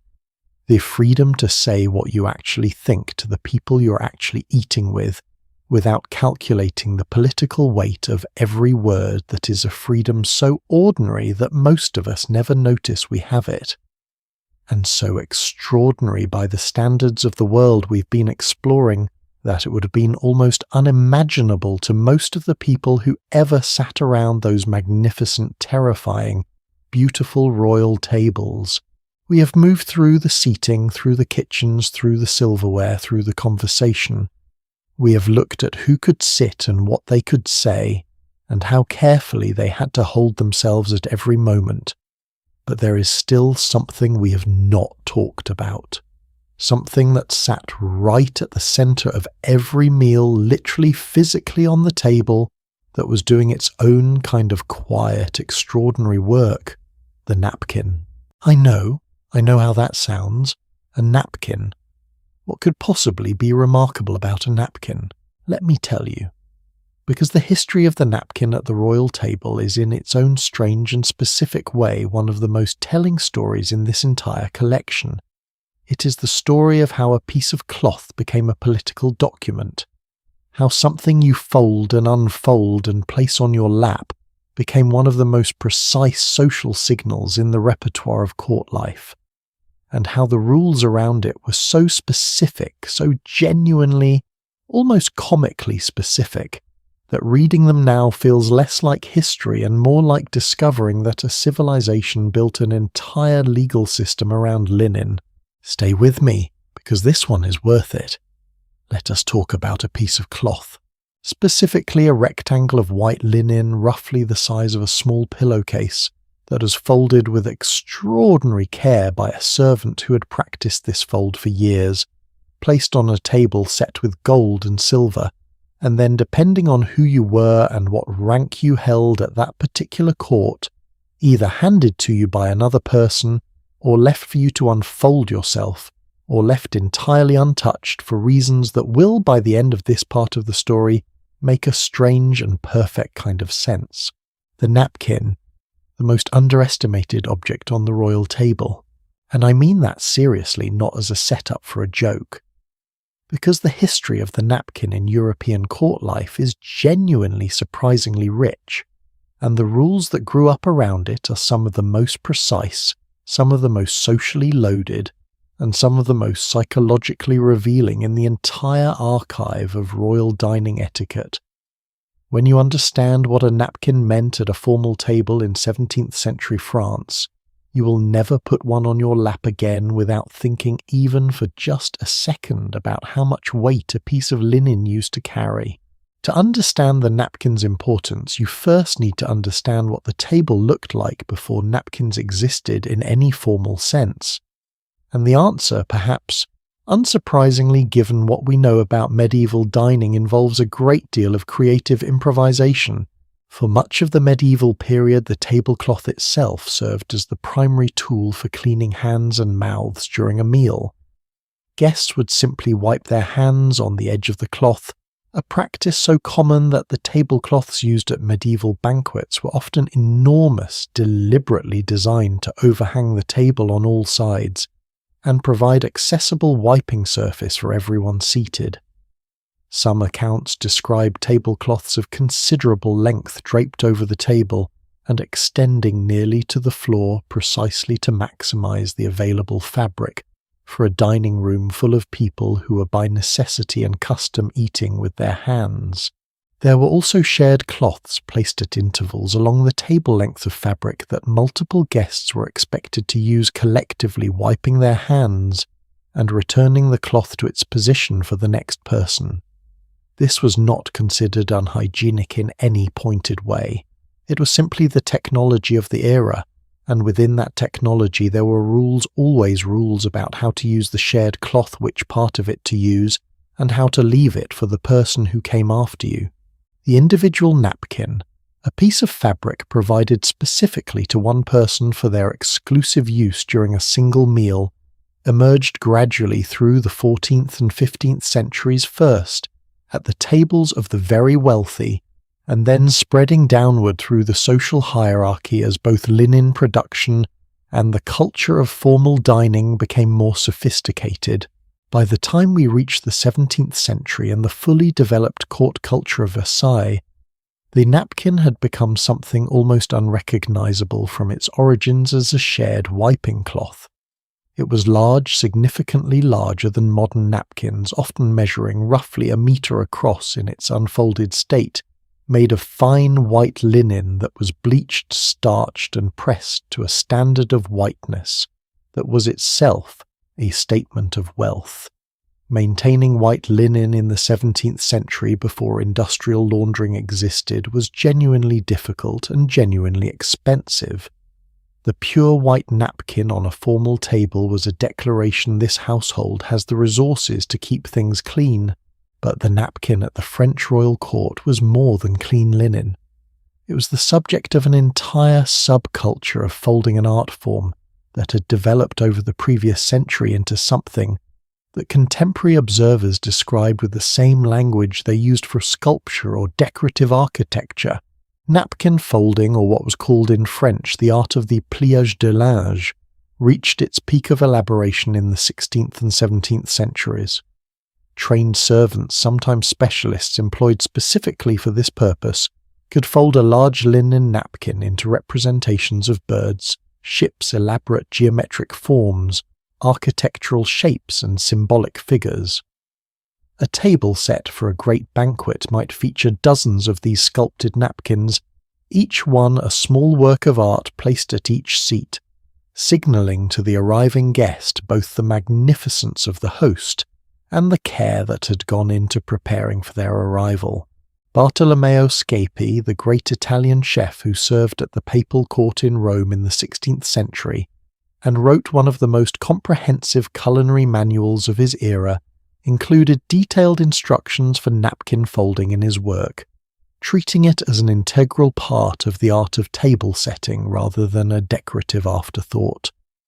The fact that a chef of his caliber considered napkin folding part of his professional domain tells you how central it was to the overall performance of formal dining. But for all their sculptural beauty, the folded napkins at a royal table created a particular and somewhat delicious social problem.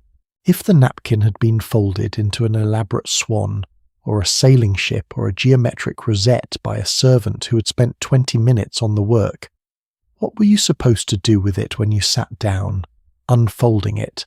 Which was after all the entire functional point of having a napkin meant destroying the sculpture, and destroying something that had clearly been made with care and skill felt to a certain kind of sensibility like an act of violence against a small work of art. This tension between the napkin as decoration and the napkin as functional object was real enough to generate actual guidance in the etiquette literature of the period. The resolution generally was that the guest should unfold the napkin without hesitation, but do so with enough grace and deliberateness that the act of unfolding itself communicated appreciation for the work that had gone into the folding. Not to draw attention to the process, not to make a moment of it, simply to be visible in one's carefulness and then to proceed, which is, now that I think about it, a perfect microcosm of everything we have discussed so far. The rule is do the necessary thing, but do it beautifully and do it in a way that acknowledges the effort of everyone who made this moment possible. Sprezzatura applied to linen. Now we arrive at the rules themselves, and this is where the napkin moves from being interesting to being genuinely extraordinary. A French treatise on court etiquette published in 1729, a document that has been studied by historians of manners and social behaviour for what it reveals about the expectations of formal dining in that era, contained specific written guidance about the napkin that covered not just how to use it, but in what order, in whose presence, and under what circumstances. The rule about unfolding the napkin was precise. The person of highest rank present should unfold their napkin first. Everyone else waited. And when everyone at the table was of equal rank, which in the context of a formal court dinner was a relatively rare situation, but one worth accounting for, all unfolded together with no one person moving before another, this is not merely protocol for protocol's sake. Think about what it communicates. The napkin unfolding was a visible, synchronized social gesture that established in the first moment of the meal the hierarchy of the room. The person whose napkin moved first was the person who mattered most. And everyone else's simultaneous pause, that brief collective suspension before they followed, was an act of deference so small and so graceful that it barely registered as such. It simply was. It was what one did. The same 1729 document was equally specific about what the napkin was not to be used for, and here the language becomes rather pointed. It was the document stated ungentlemanly to use a napkin for wiping the face or scraping the teeth. Scraping the teeth, this was apparently a real issue that required addressing in print, which tells you something worth knowing about the breadth of behaviours that dinner tables of the era encompassed. The napkin was for the mouth, and the hands used with restraint, used without drawing attention to the fact of its use. What it was absolutely not for was the nose. The use of a napkin to address any matter involving the nose was by the standards of the period a social catastrophe, the kind of error that could echo forward through court gossip for weeks, not because it was physically remarkable, but because it collapsed in a single visible gesture. The entire distinction between public refinement and private necessity that the royal table existed to maintain, there is something almost philosophical in this prohibition. The napkin represented the civilizing layer between the animal necessity of eating and the elevated performance of dining. To use it for something even more biological than eating, to drag it across your face in a way that acknowledged loudly and without apology that you had a nose and it required attention, was to tear a hole in the fiction. And the fiction, as we have established, was everything. Here is a question for you, and I want you to actually think about it for a moment. When did you last consciously think about where your napkin was during a meal? Not whether it was on your lap, just where it was, what you did with it. Whether you placed it carefully or just sort of gestured at your face with it and moved on. Most of us do not think about it at all. We tuck it somewhere and forget it exists until something spills, and there is absolutely nothing wrong with that napkins exist to be used, and using them functionally is, I would argue, exactly what they are for. But there was a time in rooms not so different from our own dining rooms, except for the gold on the walls and the guards at the door, when that single piece of linen was being observed. When how you placed it, when you unfolded it, where you left it, when you rose from the table, and whether you had used it in any of the several ways that were considered categorically unacceptable, all of this was information, being added quietly to someone's running assessment of who you were and whether you belonged there. The question of what happened to the napkin when you left the table, or more precisely when you needed to leave the table temporarily during the meal, had its own specific answer, and it was counterintuitive enough that it catches most people off guard when they hear it. At a formal royal table, if you needed to step away from your seat during the meal, you left your napkin on your chair, not on the table, not folded beside your plate, on the chair. The reason was practical and also symbolic in the way that everything at these tables was both practical and symbolic. Leaving your napkin on the table signalled in the language of the room that you were finished, that you were not returning, that your seat could be cleared.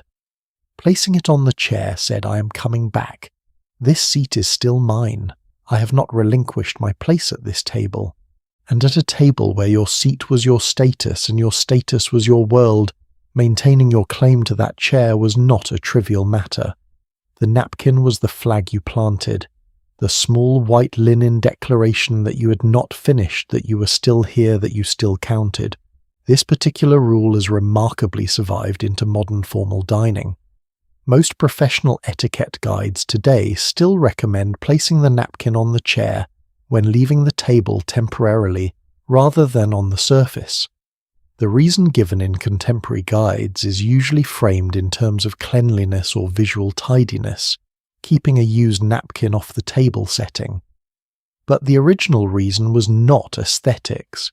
It was territorial. It was a statement about belonging. The size of napkins across different eras tells its own story, and it is one that I find quietly fascinating as a kind of material record of how the experience of eating formally changed over the centuries.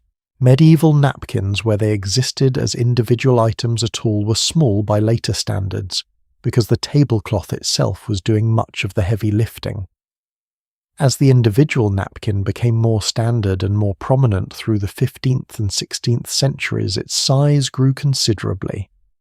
By the height of Versailles court culture in the 17th century, the formal napkin was at its largest, that substantial metre of linen we mentioned earlier, large enough to be draped across the lap and still have considerable material remaining for actual use.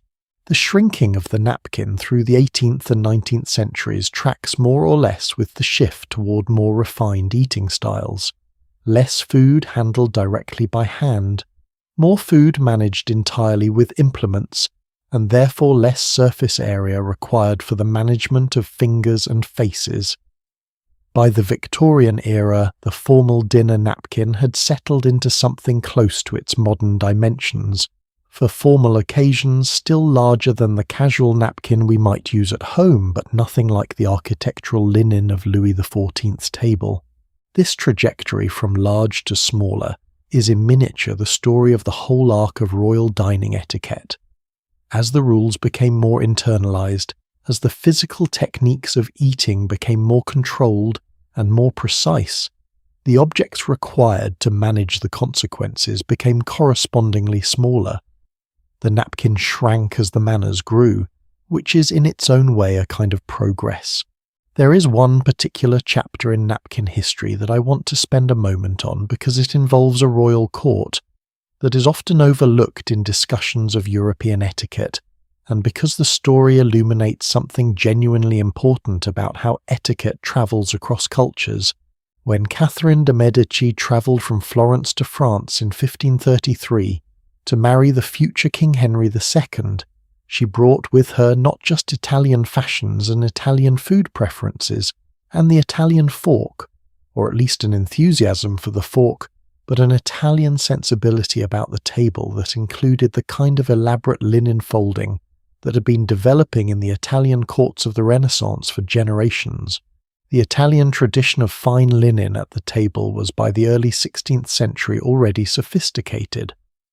The workshops of northern Italy, particularly around the cities that had developed strong textile industries, produced linen of remarkable fineness, and the culture of elaborate table setting that grew up around this material had given rise to the napkin folding tradition that would eventually flower so spectacularly at Versailles.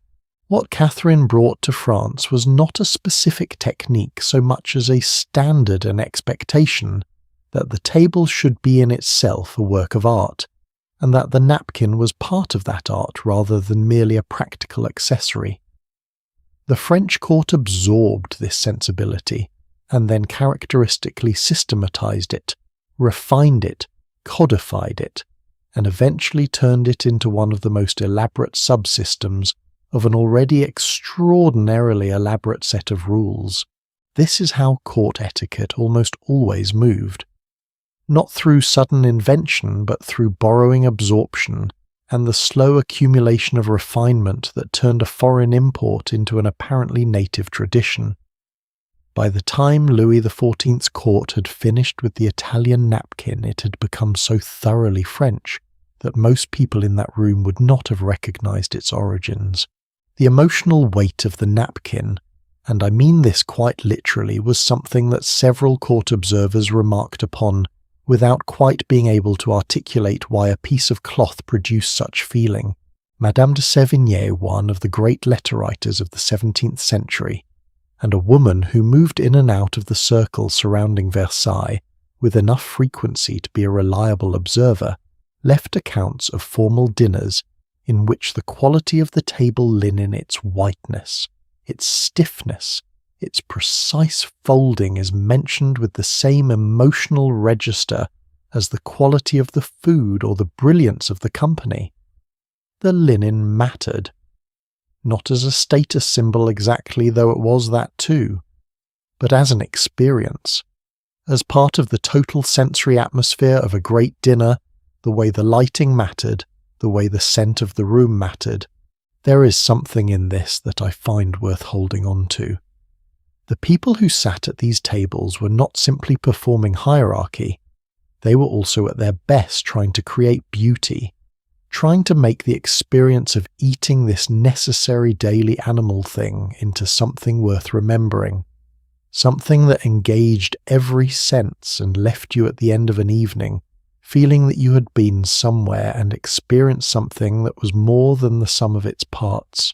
The napkin folded into a bird or a ship and then carefully unfolded with a grace that acknowledged its artistry that was part of this project.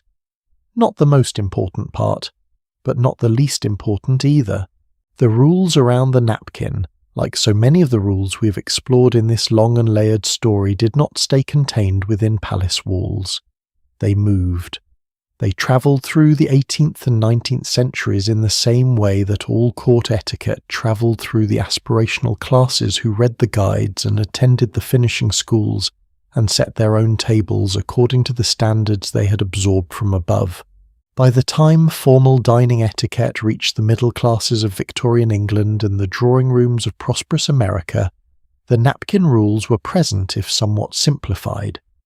The understanding that a napkin belonged on the lap rather than tucked into a collar, a practice that had been standard in earlier eras, and that some of the most detailed etiquette guides of the 19th century were still actively discouraging, was being established as the mark of a person who knew. The awareness that a napkin left on the table meant something different from a napkin left on the chair was filtering through, imperfectly but persistently, and somewhere in there passed along through mothers and grandmothers and dining room teachers, and the silent accumulation of family habit.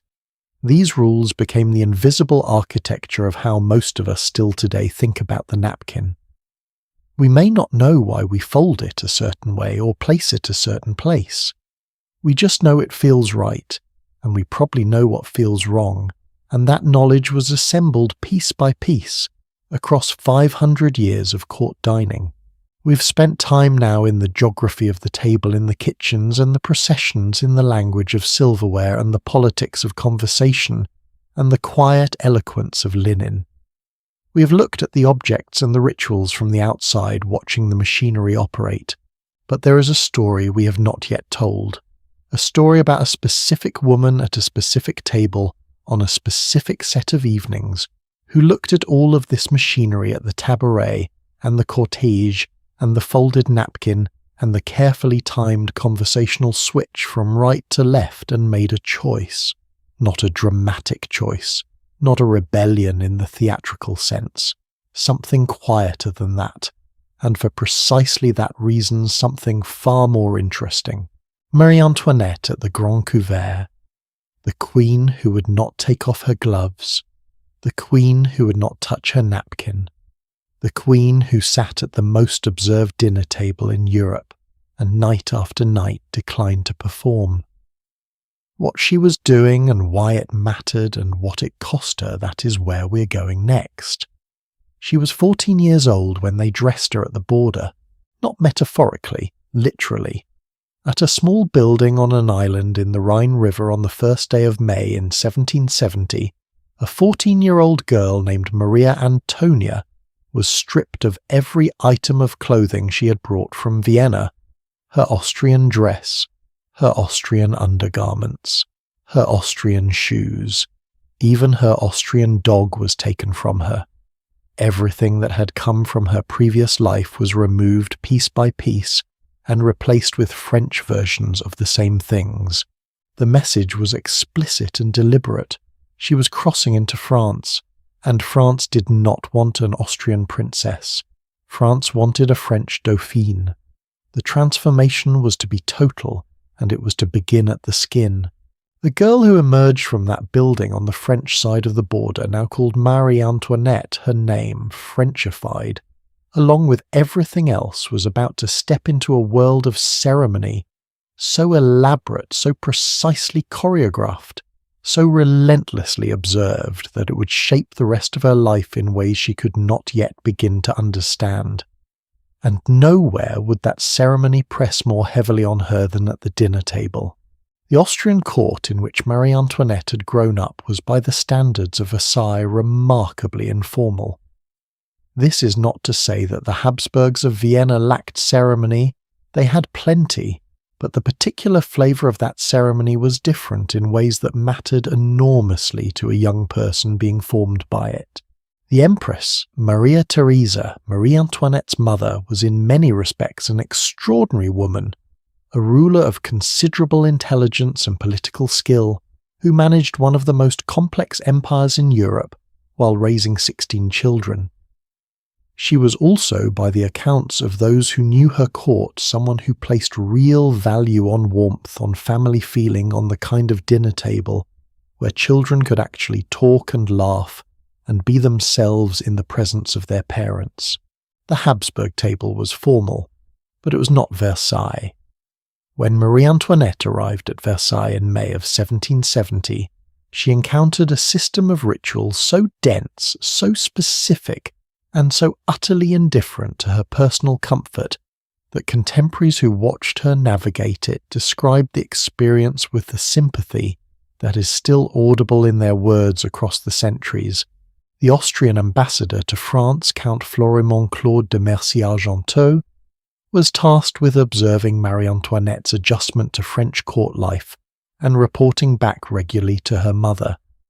His letters to Maria Theresa are among the most valuable documents we have for understanding what this period actually felt like from the inside, because Mercy-Argenteau was both fond of the young Dauphine and honest enough about her struggles to give us a picture that is neither hagiography nor caricature. What he described again and again was a young woman caught between two irreconcilable demands. The French court required her to perform publicly and continuously, a role that had been designed by people who had spent their entire lives at Versailles and had no particular interest in accommodating her Austrian sensibilities. And she, 14, then 15, then 16 years old, was doing her best, which was sometimes sufficient and sometimes spectacularly not. The Grand Couvert was where this tension became most visible and most consequential.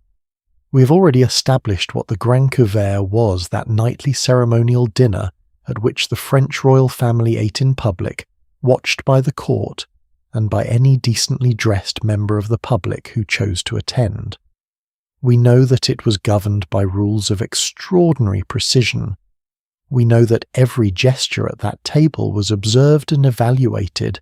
What we have not yet considered is what it felt like to be the person who had to perform it night after night, without having grown up with it, without having absorbed it so deeply that it felt natural, without the luxury of not thinking about it. A contemporary account from the court of Versailles, written during the early years of Marie Antoinette's time as Dauphine and later as Queen, describes the scene at the Grand Couvert with a detail that I find almost unbearable in its specificity. The Queen, it was noted, sat on the King's left. They had their backs to the fireplace. The King ate with a good appetite. The Queen did not remove her gloves, and the Queen did not use her serviette, her napkin. 2 sentences, tucked into a longer account of the evening, and yet those 2 details, the gloves and the untouched napkin, contain an entire psychology. Think about what it means to not remove your gloves at dinner. Gloves at the formal French court were removed before eating.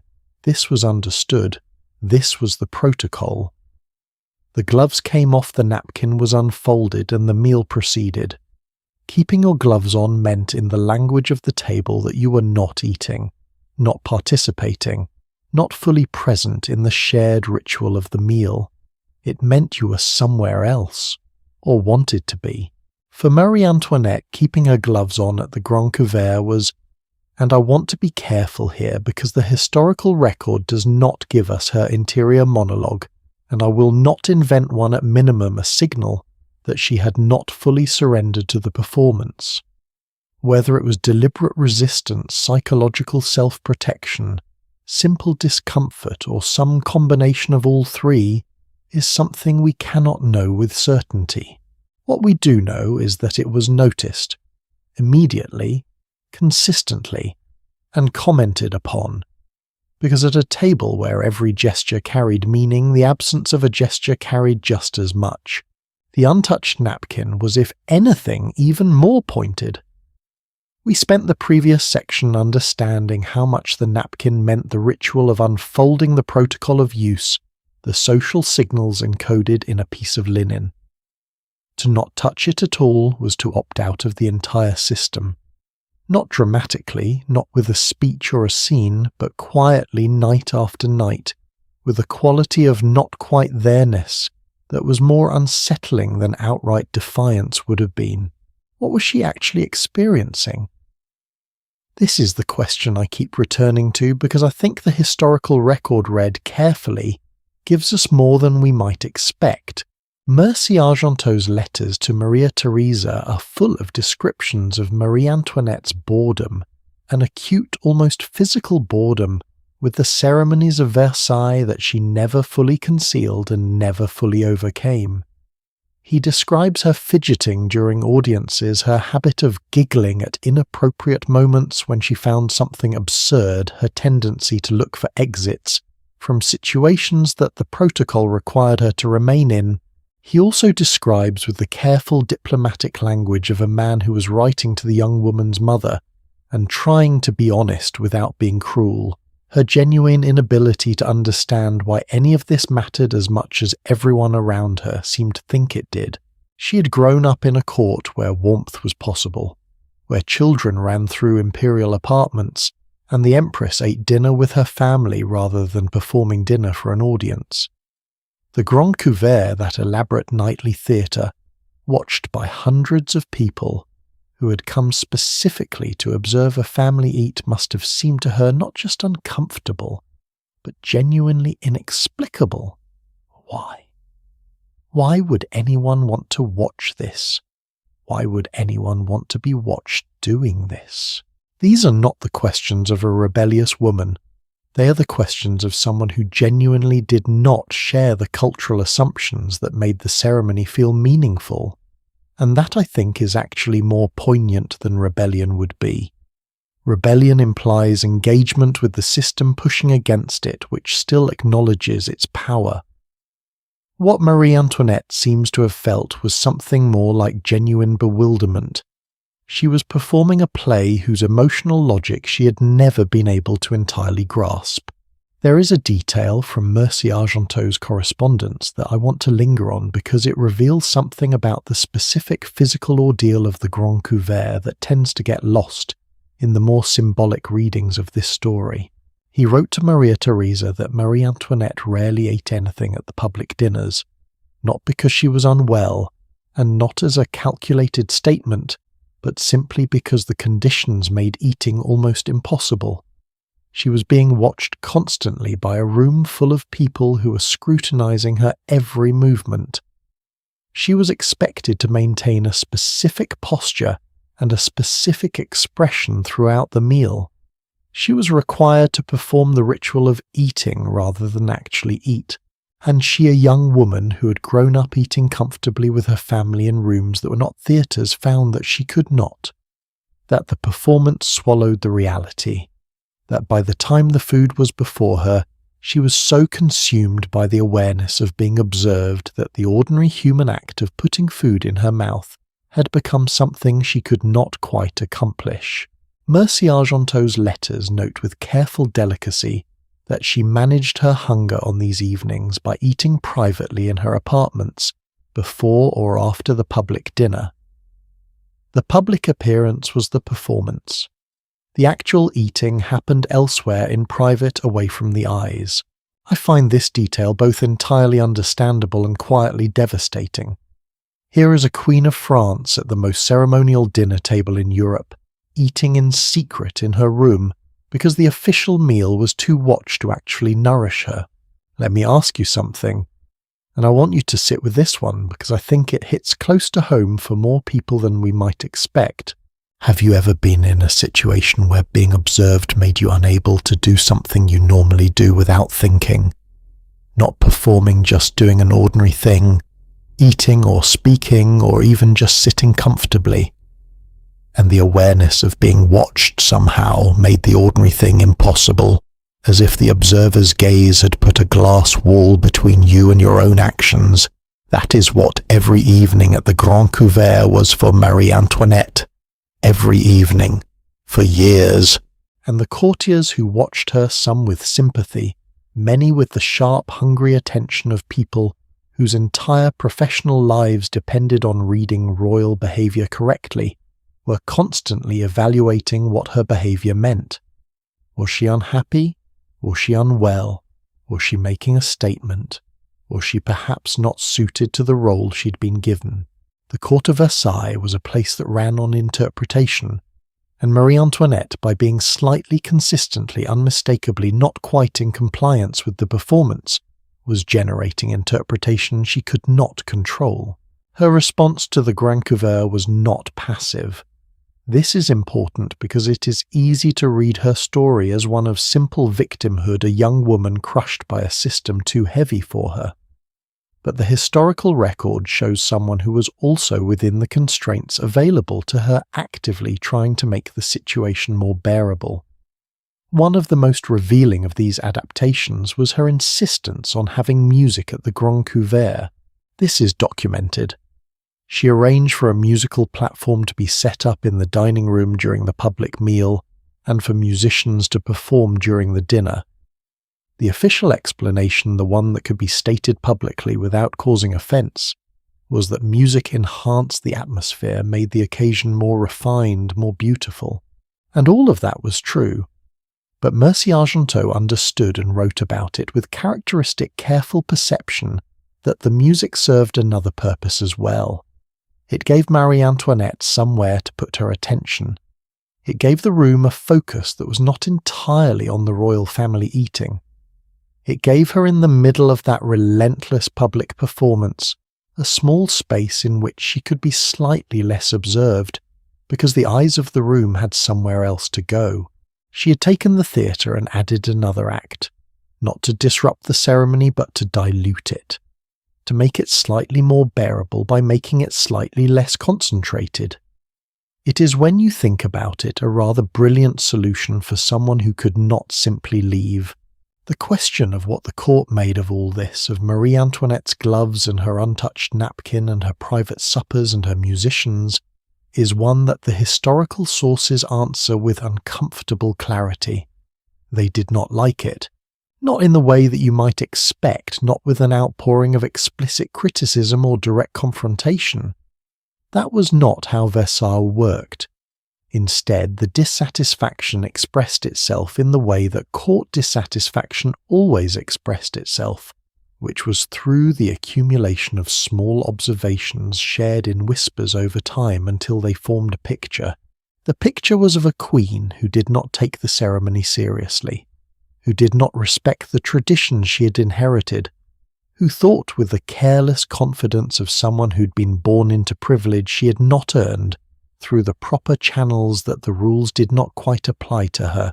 This reading was not entirely fair, and it was not entirely wrong. She had been dropped into a system she had not been adequately prepared for, in a country that was not hers at an age when most young people are still working out who they are. Her resistance to the ceremony was less arrogance than survival, but the court of Versailles was not particularly interested in the distinction. And here is where the story becomes genuinely sad in a way that goes beyond individual suffering. Because the court's interpretation of Marie Antoinette's behaviour at the table, their reading of her gloves and her silence and her musicians, fed into a larger narrative about her character that would follow her for the rest of her life. The narrative of the queen who did not care, who was frivolous, who was foreign, who was other. She had not said any of that. She had simply not removed her gloves and not touched her napkin. But in a world where every gesture spoke, the absence of a gesture screamed, there is a historical irony buried in this story that I think deserves to be named directly.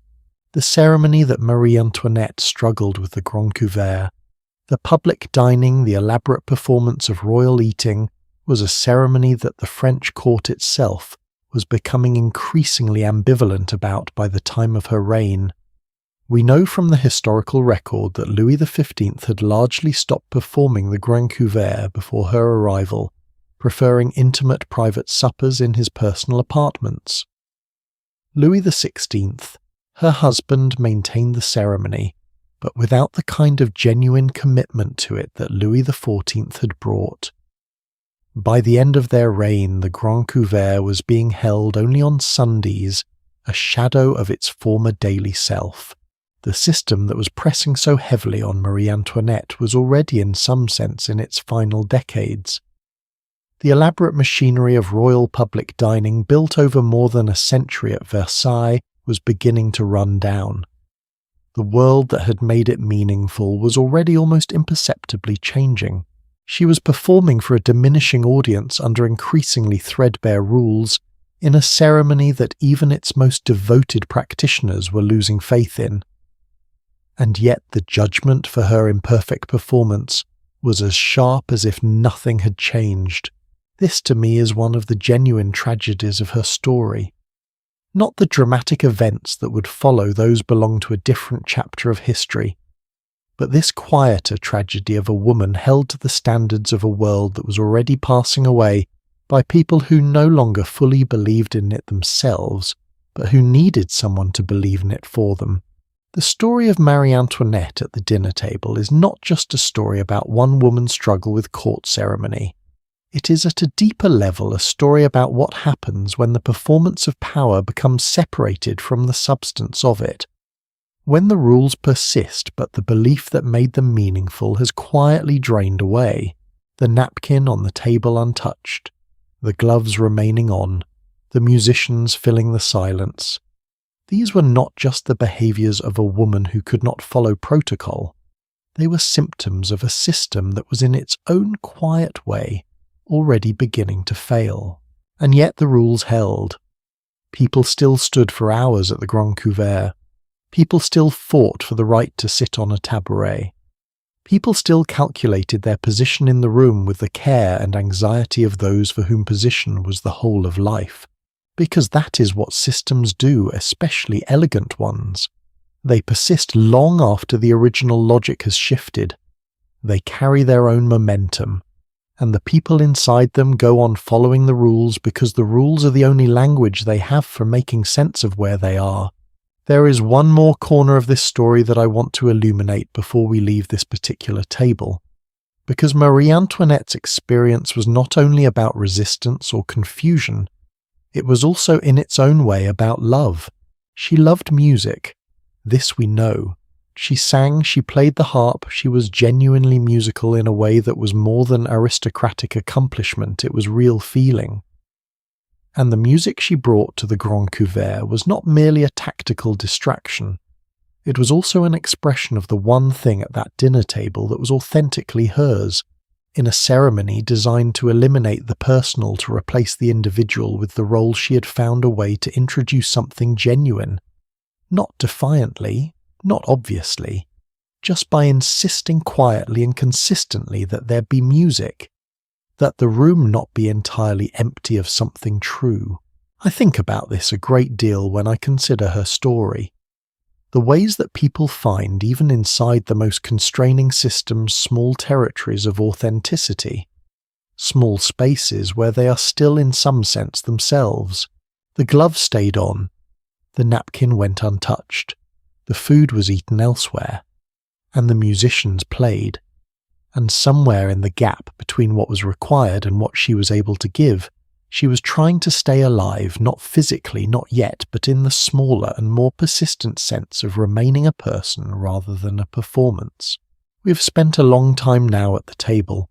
We have followed the napkins and the forks, the seating, and the silences, the food that arrived cool, and the queen who never quite arrived at all. But there is still something we have not addressed. Something that was in many ways the most constant and the most peculiar element of royal dining from the earliest medieval courts, all the way through the grand ceremonies of the 18th century. It is the question of what you could see, who you were allowed to look at, where you were expected to direct your eyes and where you absolutely were not, and why those rules around vision and gaze and the act of simply looking at another person carried such weight in a world where being seen was everything. The politics of the royal gaze, who looked, who was looked at, who was permitted to make eye contact with a king, and what it meant when they did. That is the thread we're picking up next, and I think in some ways it might be the most intimate part of this entire story. Close your eyes for a moment. Actually close them if you can. Now imagine you are in a room. A large room lit by hundreds of candles, warm with the press of bodies in elaborate dress. There is a table at the centre set with gold and silver. There is food, and there is ceremony, and there are rules governing every single thing that happens here. And at the head of that table sits a person who holds in the most literal sense imaginable the fate of everyone in the room. Now open your eyes and tell me, where do you look? Not where do you want to look? Where do you dare to look? Because this is the question that haunted every person who ever stood or sat in a royal dining room. And the answer, the carefully calibrated, socially precise, politically freighted answer, was one of the most nuanced things a human being could be asked to produce. In a world where every gesture spoke, the eyes were the most expressive instruments in the room, and the rules around them were correspondingly exact. The politics of the gaze at the royal table operated on a principle that is both simple and psychologically profound. Power looks. Those who hold power direct their attention freely. They can look at whatever and whomever they choose, and the act of looking is a gift rather than a presumption. Those who serve power, those who exist in its orbit, those who are subject to it, they wait. They receive the gaze rather than initiating it. And the manner in which they receive it, the angle of their response, the quality of their deference in that charged moment of eye contact, all of this communicates volumes about who they understand themselves to be in relation to the person looking at them. This is not a medieval invention or a court peculiarity. It is in its deepest form a human universal something that primatologists have noted in our closest animal relatives, and that anthropologists have documented across cultures with remarkable consistency. Status and gaze are connected in the human nervous system at a level that precedes any particular civilization or court protocol. What the royal dining rooms of Europe did was take this instinct and refine it into a system so precise that every possible configuration of eye contact between any two people in the room carried a specific meaning.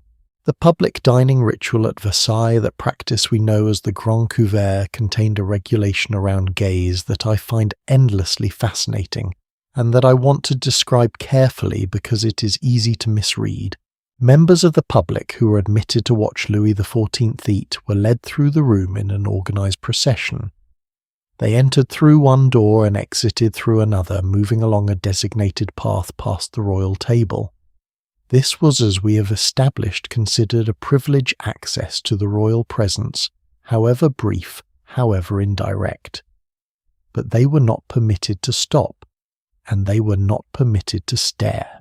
The specific protocol, as documented in accounts of the period, required that visitors move through the room without lingering, without fixing their gaze on the king in a sustained way, and without the kind of open, unfiltered looking that would be entirely natural given what they had come to see. They were in the presence of the most powerful man in Europe performing the most intimate human act in a magnificent public setting, and they were expected to look but not too long and not too directly, and then to move on. What strikes me about this is the psychological acrobatics it required. You had dressed carefully, travelled perhaps considerable distances, waited your turn to enter, all for a glimpse of a king at dinner, and when you finally had that glimpse, you had to contain your curiosity. You had to perform a specific quality of respectful, not quite looking, while still being present enough that your presence registered as an act of witness, rather than absence. The gaze, even in its restrained form, was what made the ceremony complete. The king needed to be seen, the public needed to see, but the seeing had to be conducted according to rules that preserved the asymmetry of the exchange. He was always the one being seen on his own terms, and they were always the ones adjusting their vision to accommodate his. Inside the court itself, among the courtiers who attended the Grand Couvert night after night, the rules of gaze were even more specific and even more consequential. A courtier who made direct, sustained eye contact with the king without invitation was doing something presumptuous. Not dramatically, so this was not the Byzantine court where certain forms of direct gaze were genuinely dangerous, but presumptuous in the way that all uninvited familiarity was presumptuous at Versailles. You were claiming an intimacy you had not been offered. You were positioning yourself as an equal in a world that ran entirely on inequality. The appropriate default was something historians of court culture have described as respectful peripheral awareness, a quality of attention that was genuinely directed toward the king without being focused on him in a way that could be read as a challenge or an intrusion. You knew where he was. You tracked his movements at the table without appearing to. You were ready at any moment to respond appropriately if his attention came to you, but you did not reach for that attention with your eyes. This skill, and it was absolutely a skill developed through years of practice and observation, required a particular quality of diffused wide-field attention that is almost the opposite of how most of us normally look at the world. We're trained from childhood to look directly at what interests us. Direct eye contact is in most modern contexts a sign of engagement, respect, and honesty. The court of Versailles required something different, the ability to be deeply attentive while appearing not to be attending to track everything in your visual field without fixing your gaze on any of it to be watchful in a way that was invisible. The weaponization of the royal gaze, the way that Louis XIV deployed his attention as a tool of reward and punishment, has been mentioned in passing in our earlier exploration, but it deserves its own extended consideration here, because the mechanism was considerably more sophisticated than a simple look or a simple refusal to look. Louis did not merely look at people or ignore them. He had developed over decades of practice and what we might now call supreme emotional intelligence, an entire vocabulary of attention that operated across a spectrum from the warm and personal to the glacially distant. And every courtier at Versailles spent enormous energy learning to read this vocabulary accurately and respond to it correctly. At one end of the spectrum was the direct address when Louis turned to someone, spoke to them by name, asked a question, or made a personal remark. This was the highest form of royal attention available during a social occasion, and receiving it was the equivalent of a small but significant promotion. The person addressed would feel it, everyone near them would notice it, and the ripple of that noticing would move through the room, updating everyone's mental model of where that person currently stood. At the other end was what contemporaries described simply as the king's gaze passing over you, a phrase that appears in memoirs and letters of the period with a frequency that tells you how often it happened and how deeply it registered. Not a glare, not a look of displeasure, simply the experience of Louis's eyes moving across the room and continuing past you without any alteration in their expression. You are in his field of vision, and you did not exist. And in between these two poles was a whole range of intermediate attention.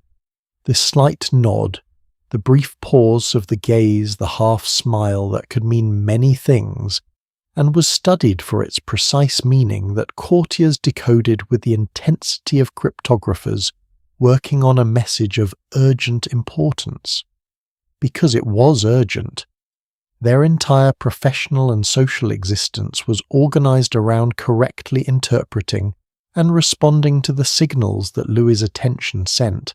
Here is something I want to ask you because I think it is worth sitting with. Have you ever been in a situation where you were intensely aware of someone's gaze, where you knew that a particular person in the room was looking at you or not looking at you, and that knowledge shaped everything about how you held yourself and what you did and how you felt about the entire experience? Most of us have had versions of this: a job interview, a performance of some kind, a room where someone whose opinion mattered enormously happened to be present. That heightened awareness of being watched, of being evaluated through the instrument of someone else's attention, that is something human beings understand across all cultures and all historical periods. What the royal court did was take that experience and make it permanent, make it the organizing principle of an entire society, make it so that every waking hour in that environment was conducted under the awareness of being potentially watched by the one person whose gaze was the measure of all things. We tend to describe this from the outside as oppressive because looking at it from where we stand it clearly was. But from the inside, from the perspective of people who'd been raised in this world and knew no other, the king's gaze was not primarily experienced as a burden. It was experienced as a possibility. The possibility that today at this meal in this room, the gaze might fall on you, and you might be for one bright moment seen. That hope is what kept 300 people standing for hours in a candlelit room watching someone eat dinner. Not fear, hope. The Japanese imperial court, which developed largely independently of European traditions, but across roughly the same historical period, arrived at a set of gaze protocols that are strikingly similar in their underlying logic, though different in their specific expression. At the court of the Japanese emperor, particularly during the long centuries of the Heian and subsequent periods, the emperor's person was considered so elevated, so sacred, that direct visual contact was treated as a form of presumption that went beyond mere social impropriety. Court protocol in certain eras required that those in the emperor's presence approach with their gaze, averted, communicate through intermediaries rather than direct address, and manage their entire interaction with the imperial person through a series of careful physical orientations that kept their eyes directed away from his face. The bamboo blinds that feature prominently in accounts of Heian court life through which courtiers and visitors communicated with the emperor or with high-ranking ladies of the court were not primarily privacy screens in the modern sense. They were instruments of visual protocol. They regulated the gaze by providing a physical barrier that enforced the appropriate distance between those who could be looked at directly and those who could not. What I find remarkable is not merely the parallel with European court gaze politics, but what both traditions reveal about a common human instinct. The intuition that to see someone clearly is to claim a kind of equality with them, that the unobstructed gaze implies a relationship of mutual visibility, mutual humanness, mutual presence, and that the way to communicate profound difference in status is to disrupt this mutuality, to make the gaze asymmetrical, to make one person visible and the other a watcher. Both the French court that required you to track Louis XIV without appearing to look at him, and the Japanese court that put bamboo blinds between the emperor and his world, were doing the same fundamental thing. They were managing visibility as a form of power. The Byzantine imperial court, which preceded the European Renaissance courts by several centuries, but exerted significant influence on the ceremonial traditions that followed, took these gaze protocols to their most extreme formalized expression. In the court of Constantinople during the height of the Byzantine Empire, the emperor was understood not merely as a politically powerful figure, but as a semi-divine one, the earthly representative of divine order, the mediator between heaven and the world. And the gaze directed at such a person was not merely a social gesture. It was a theological statement. The ceremonial manuals of the Byzantine court, real documents that survive in historical archives, describe in precise detail how persons of various ranks were to orient their bodies and their eyes when in the imperial presence. The prostration known as proskynesis, required of those approaching the emperor, involved a full bow that brought the face to the floor, which is among other things an act of complete visual submission. You could not look at the emperor while performing proskynesis. Your gaze was directed to the ground, which was exactly where the protocol intended it. For ordinary court occasions, audiences, meals, ceremonial gatherings, the rules were less absolute but still carefully calibrated. The emperor sat elevated, often on a throne placed on a raised platform, which meant that looking at him required tilting the head upward, a physical posture of deference built into the architecture. Those who addressed him were expected to maintain a gaze that was directed toward him, without being fixed on him, a distinction that may seem impossibly subtle, but that the human face communicates clearly enough that everyone in such a room would have recognized the difference instantly. The contrast between these Eastern traditions and the developing conventions of Western European courts is instructive, because it reveals something about different theories of what royal power is and where it comes from. In the Byzantine and Japanese models, the emperor's elevation was metaphysical. He was closer to the divine than to the human, and the gaze rules enforced this cosmic distance. In the French and English models of the 17th and 18th centuries, the monarch was still understood as divinely appointed, but was also and increasingly a human being whose power derived from social and political relationships as much as from heaven. The gaze at Versailles was therefore more nuanced, more reciprocal, more about social negotiation than cosmic hierarchy. Louis XIV could look at you, and you could receive that look and respond to it in ways that were meaningful. He could see you, and know that he had seen you, and that this seeing had consequences. This mutuality, even though it was profoundly asymmetrical, gave the gaze at Versailles an emotional quality that the more extreme forms of imperial distance in Byzantium or the classical Japanese court did not have.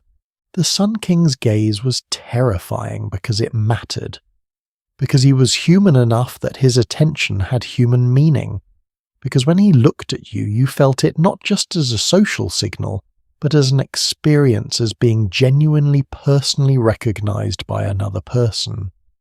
However controlled the context, however scripted the choreography, that moment of recognition produced a real feeling, and that particular combination of relief and gratification and anxiety that comes from being seen by someone whose seeing of you is the thing you most want and most fear, is what made the whole system work.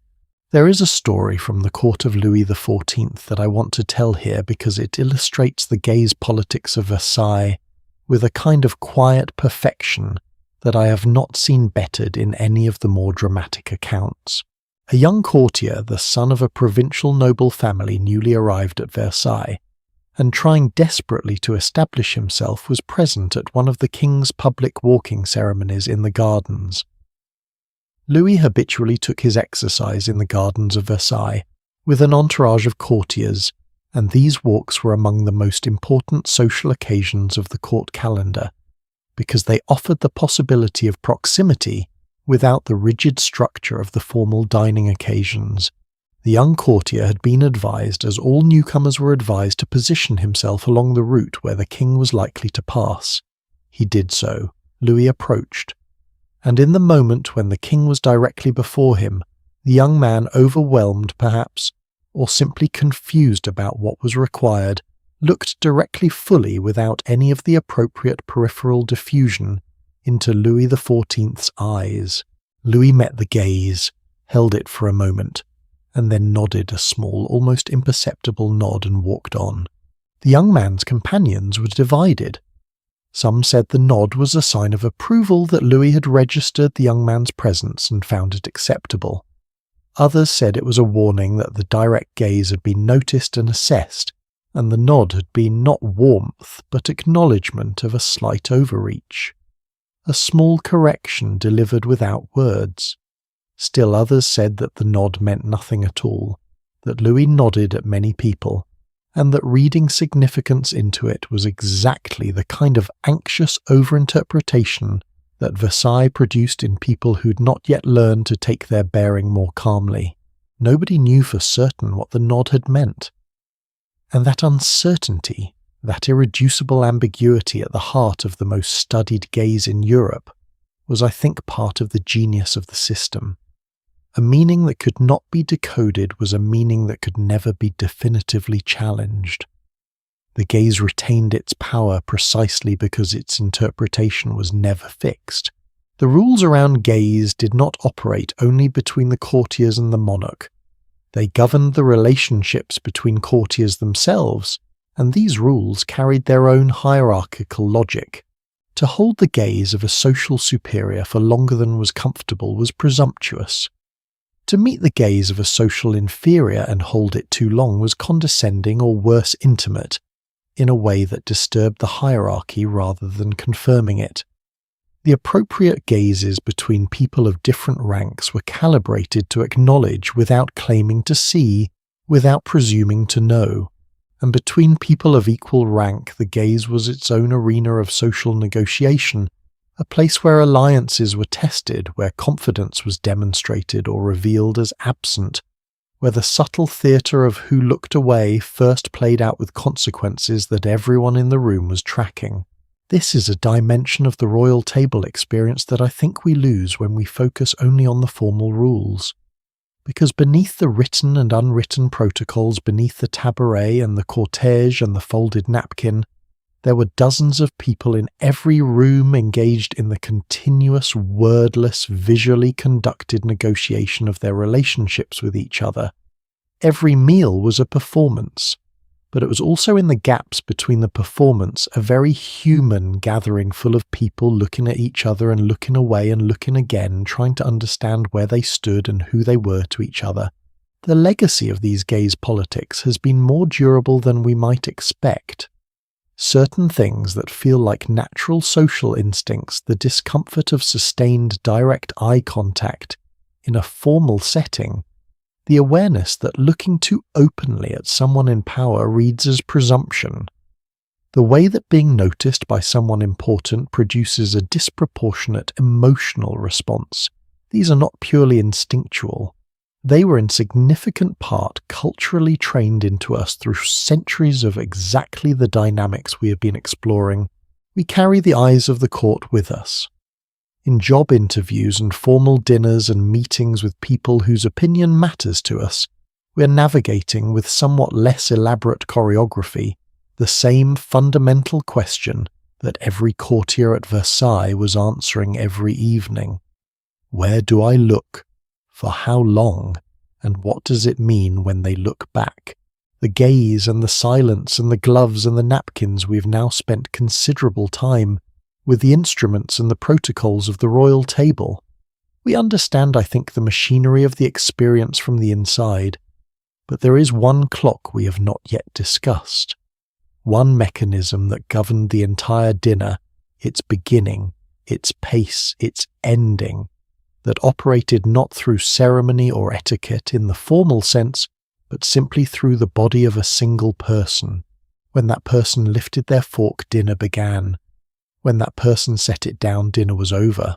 Not for them, for everyone. And the strange, sometimes poignant, sometimes almost comic ways in which the people around that person managed the gap between the end of their own appetite and the end of the official meal. That is the story we're about to tell, and it is in some ways the most quietly human story in this entire collection. Picture the most elaborate meal you have ever attended.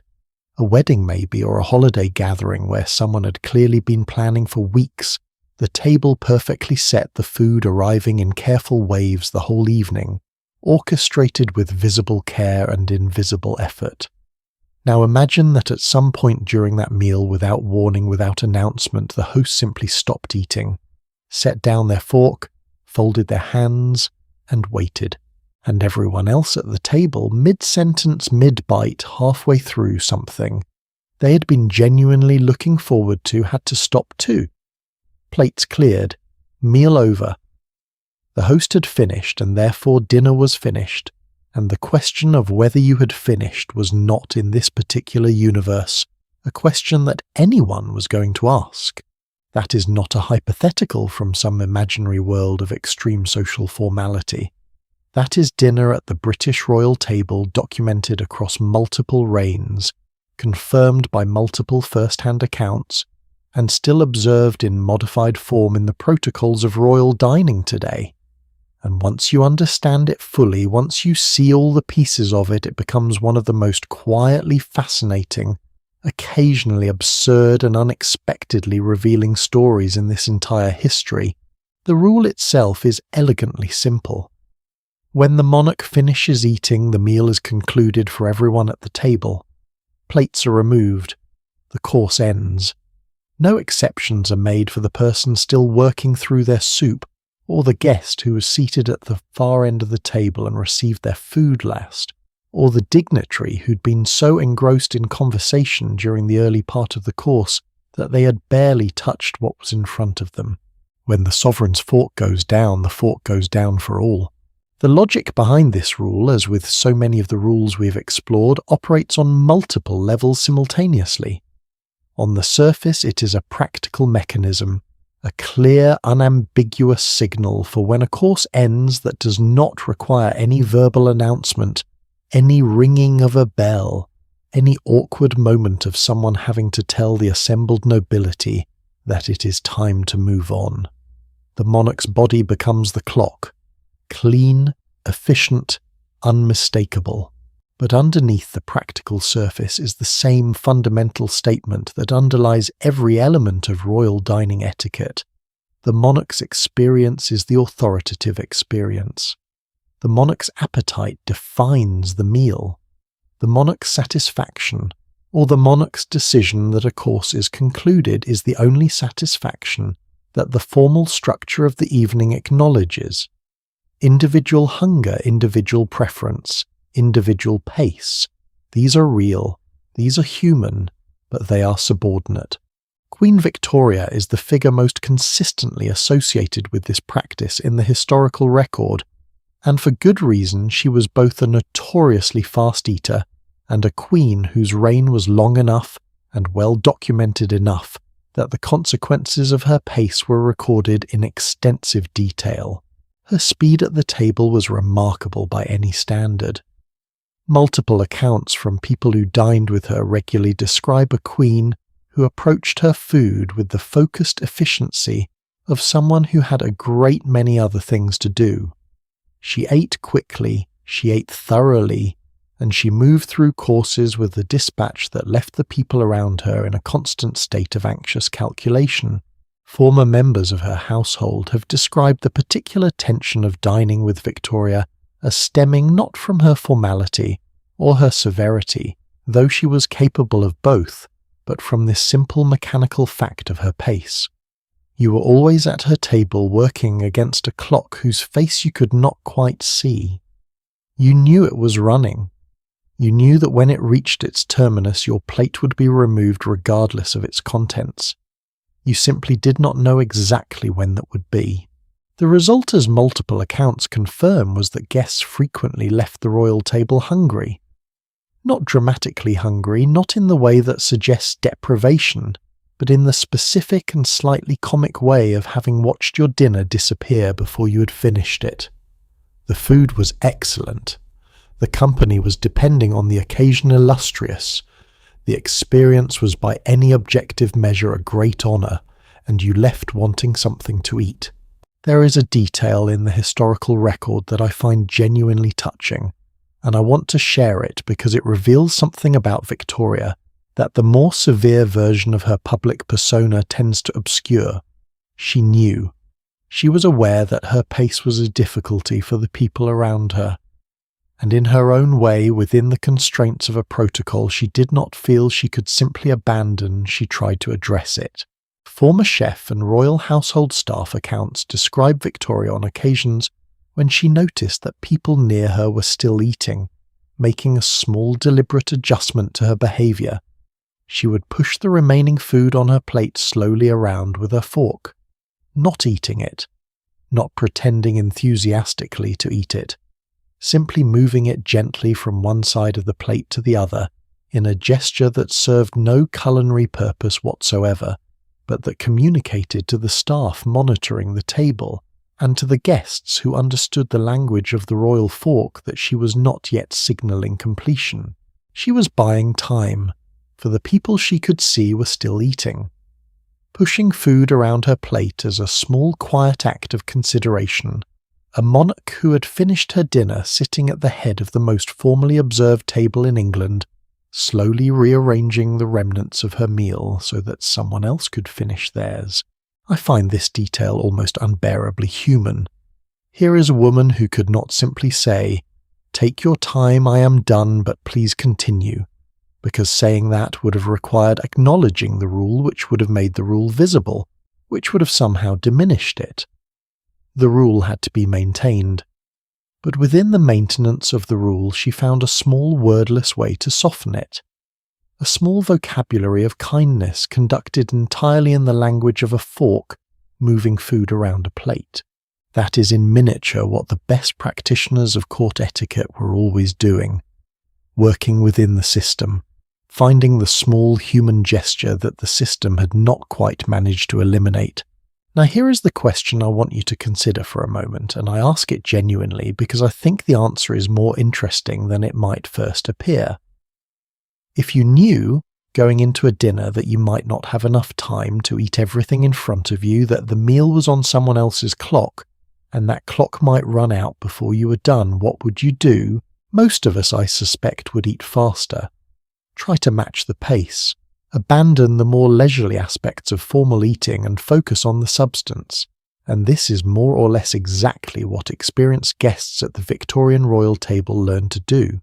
The accounts of people who dined with Victoria regularly describe a gradual adaptation, a recalibration of their own eating pace to anticipate hers. Not matching it exactly, because trying to eat as fast as Victoria apparently could was both difficult and undignified, but tracking it, staying close enough to her rhythm that when her fork went down they were not too far behind. This sounds simple. In practice it required a specific kind of divided attention, the ability to carry on a conversation, manage your silverware correctly, observe the broader choreography of the room, and simultaneously monitor the Queen's pace of eating with enough accuracy to adjust your own. All of this conducted without appearing to watch her eat, because watching someone eat with visible attention was, as we have established in our exploration of gaze protocols, its own category of social error.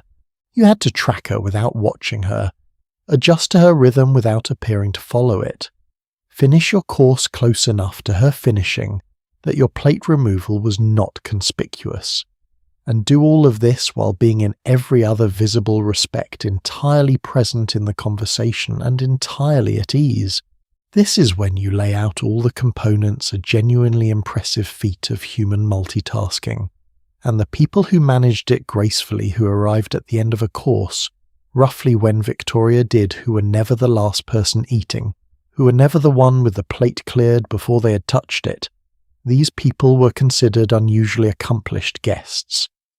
Not for any single visible thing they had done, for the sustained invisible skill of synchronization conducted over an entire dinner.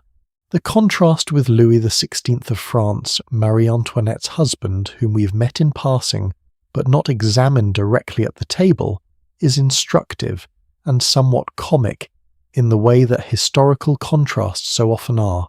Where Victoria was fast, Louis XVI was slow. Thoroughly committedly, almost legendarily slow.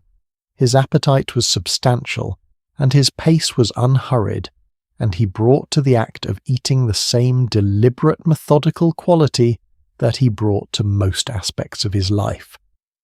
Historical accounts from the court of Versailles in the 1780s describe a king who ate with focus, and at length working through his courses with the steady attention of a man who was genuinely engaged with what was in front of him. For the people around him, this produced an experience that was in some ways the mirror image of the Victorian problem. At Victoria's table you raced, at Louis XVI's table you waited. You finished before he did, often considerably before he did, and then sat with your empty plate and your completed appetite while he continued, and the rules of the table required you to remain seated and present and appropriately attentive until he was done. The physical challenge of sitting comfortably for an extended period in the formal dress of the 18th century, the tight waistcoats, the rigid posture requirements, the elaborate wigs that made certain movements uncomfortable, added a dimension of bodily discomfort to the social discomfort of simply having run out of dinner while the king still had plenty. There are accounts written by courtiers of the period with the particular dry wit that French court memoirs often display of guests developing elaborate strategies for managing this extended waiting. Careful sips of wine timed to create the impression of continued engagement with the table without actually consuming anything. Small adjustments of posture, each one calculated to relieve one source of discomfort without introducing a visible fidget. The art of looking genuinely interested in a meal that was already finished. The timing of royal meals was not only a matter of pace at the table, it extended to the question of when dinner was served at all, and on this front the courts of Europe displayed a range of practices that tells you a great deal about how each court understood the relationship between biological rhythm and ceremonial obligation, At Versailles under Louis XIV, as we've established, the Grand Couvert was held at 10 o'clock in the evening. This was late by any practical standard. The kitchens would have been working since early afternoon to prepare a meal that was consumed at 10 at night. The lateness was not accidental. It was a function of the elaborate schedule of the court day, which was organised around the king's activities from the moment he woke to the moment he retired with the Grand Couvert as the final ceremonial act of the public day. In England, during the Tudor and Stuart periods, the main royal meal of the day was served considerably earlier, often at midday or early afternoon, in alignment with a schedule that reflected a different relationship between eating, working, and daylight.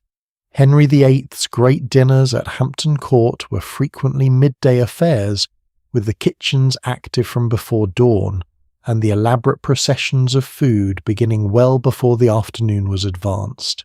By the Victorian era, the timing of formal royal dinners had shifted again, settling into the late evening schedule that remains standard for formal dining in most Western contexts today, 8 o'clock or after, with the meal preceded by drinks and conversation, and followed by more of the same. This shift toward later formal dining was itself a kind of social statement. It presupposed a life organised enough, supported enough, that the main meal of the day could be a late, leisurely, elaborately social affair rather than a midday necessity. The question of what guests did when they were hungry, genuinely practically hungry, having left the royal table before their appetite was satisfied, has a history that is both more documented and more entertaining than you might expect. At Versailles, the courtiers had developed an elaborate system of supplementary feeding that operated entirely outside the official ceremonial structure.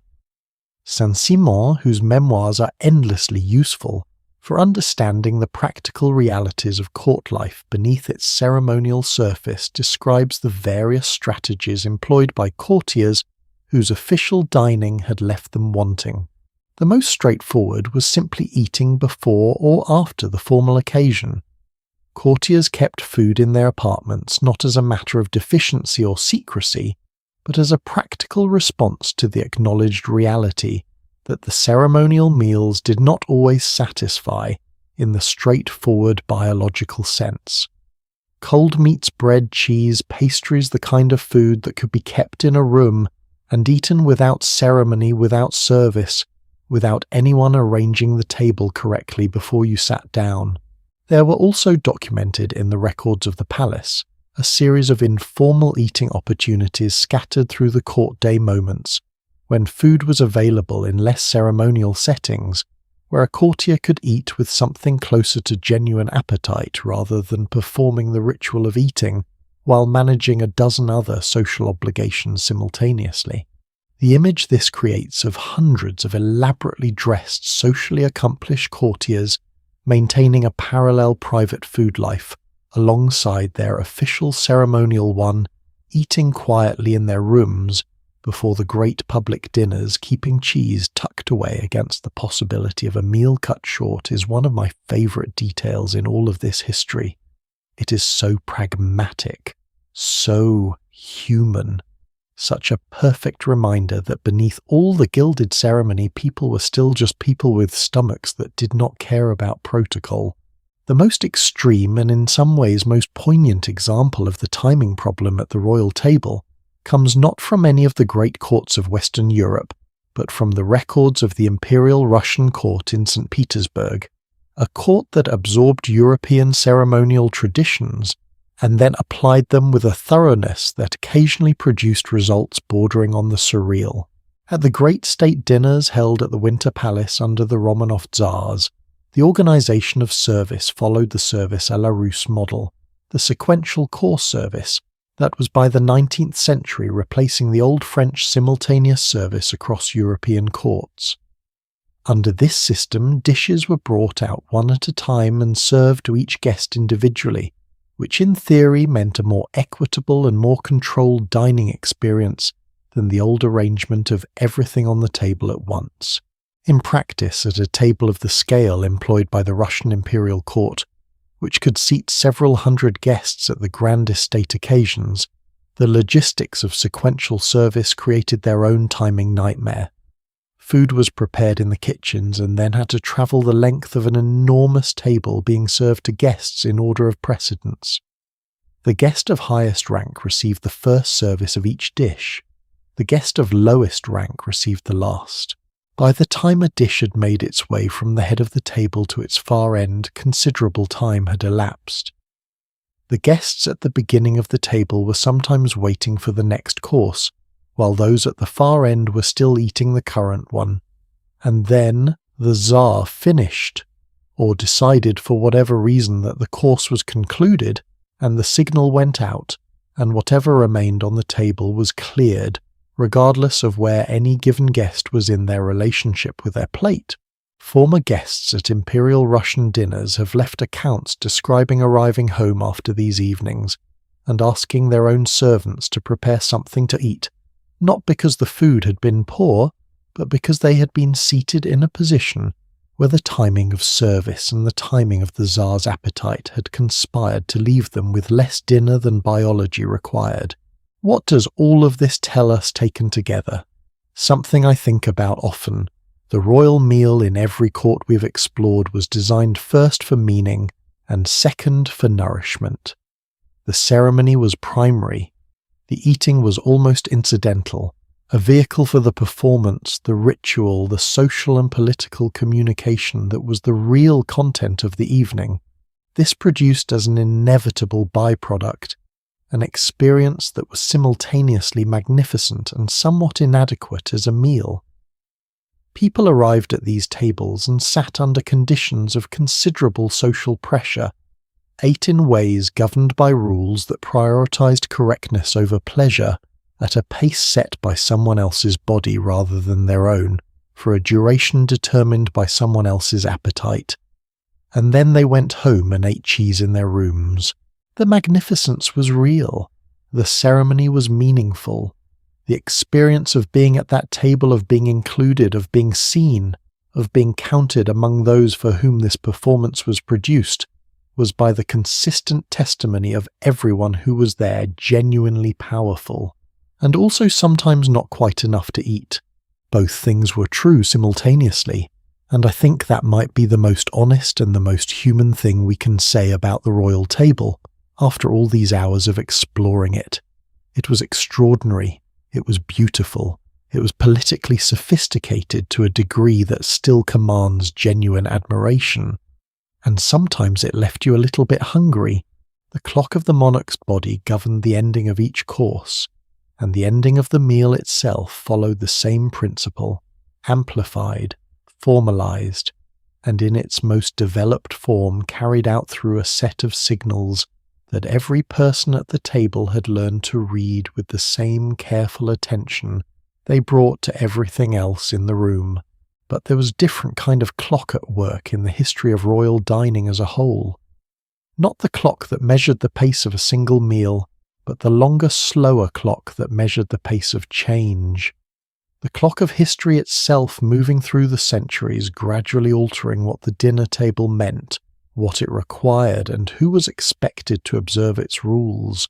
By the time we reached the 19th century and the courts of Victoria and her European counterparts, the world that had produced the Grand Couvert and the Cortège de la Viande and the three-finger rule, and the napkin folded into a swan was already considerably transformed. The royal table was still formal, the rules were still precise, the hierarchy was still present and still felt. But something had shifted. Something in the relationship between ceremony and sincerity, between the performance of power and the actual practice of it, had changed in ways that would only become fully visible in retrospect. That shift, what it looked like, how it happened, and what replaced the old certainties of royal dining ceremony as the 19th century gave way to the 20th, is the story waiting in the next stretch of this evening. And it is in some ways the story that makes everything we have explored so far feel most alive, because it is the story of an ending, and endings, as anyone who has ever sat at a table long past the moment when the food was finished, will tell you have their own particular kind of beauty.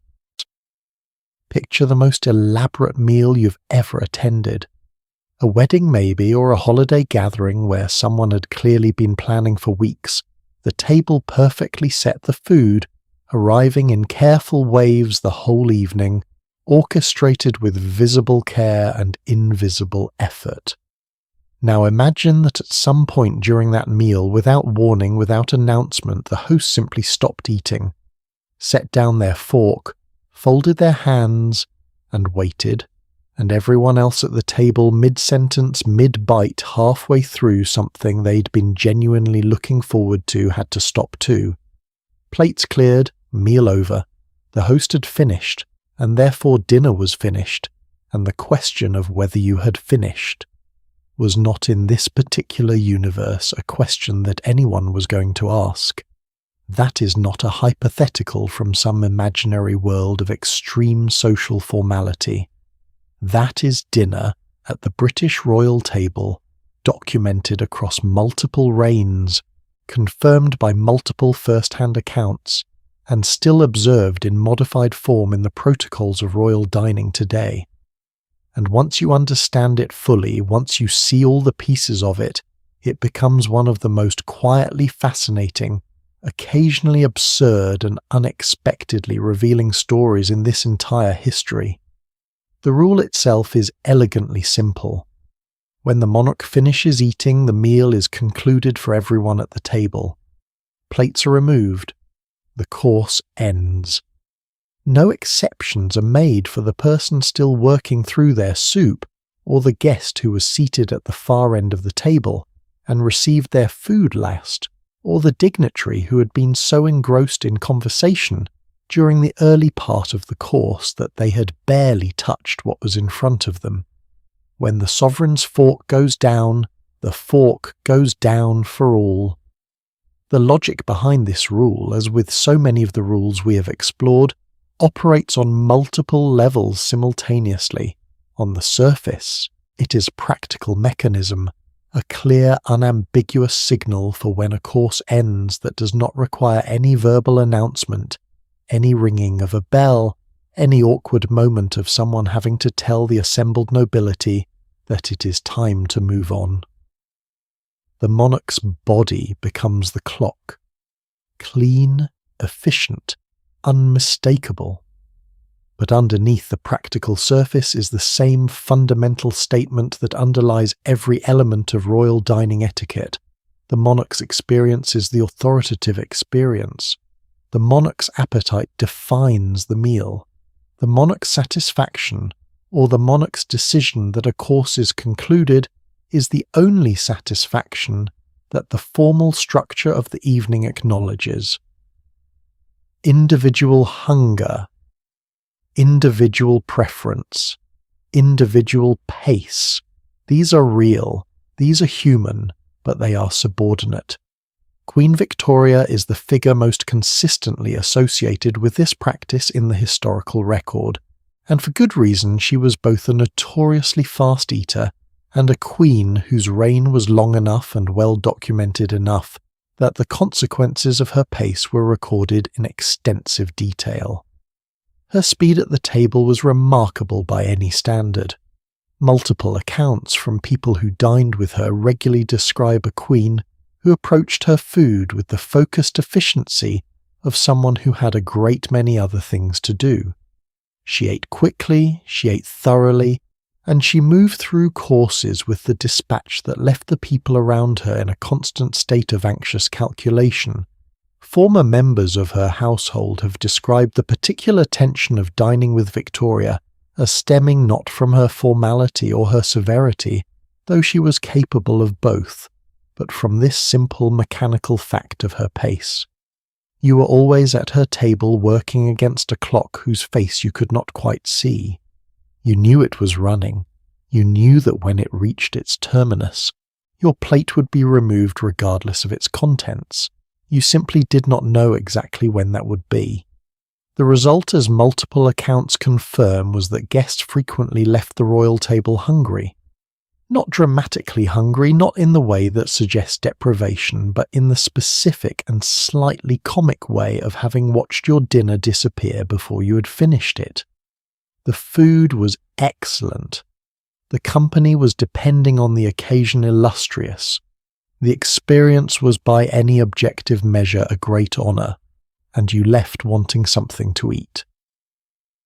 There is a detail in the historical record that I find genuinely touching, and I want to share it, because it reveals something about Victoria that the more severe version of her public persona tends to obscure.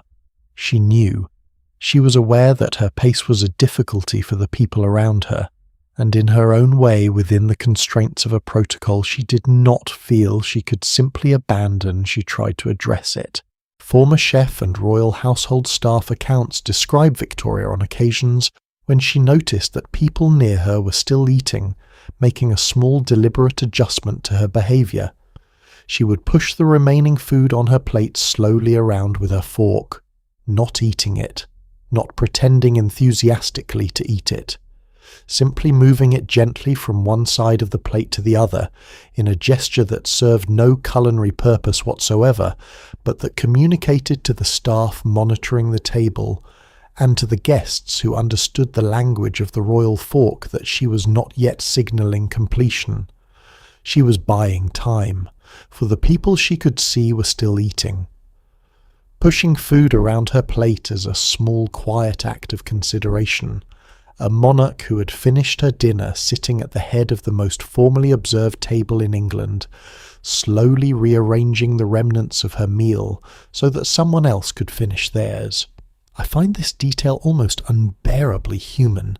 Here is a woman who could not simply say, "Take your time, I am done, but please continue," because saying that would have required acknowledging the rule, which would have made the rule visible, which would have somehow diminished it. The rule had to be maintained. But within the maintenance of the rule she found a small wordless way to soften it, a small vocabulary of kindness conducted entirely in the language of a fork, moving food around a plate.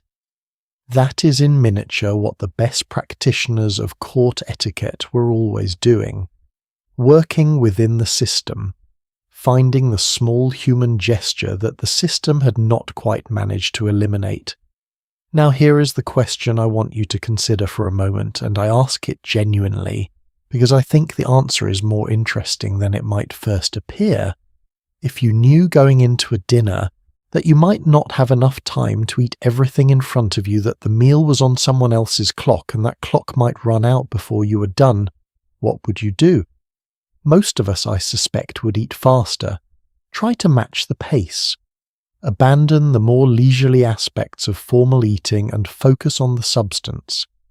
And this is more or less exactly what experienced guests at the Victorian royal table learned to do.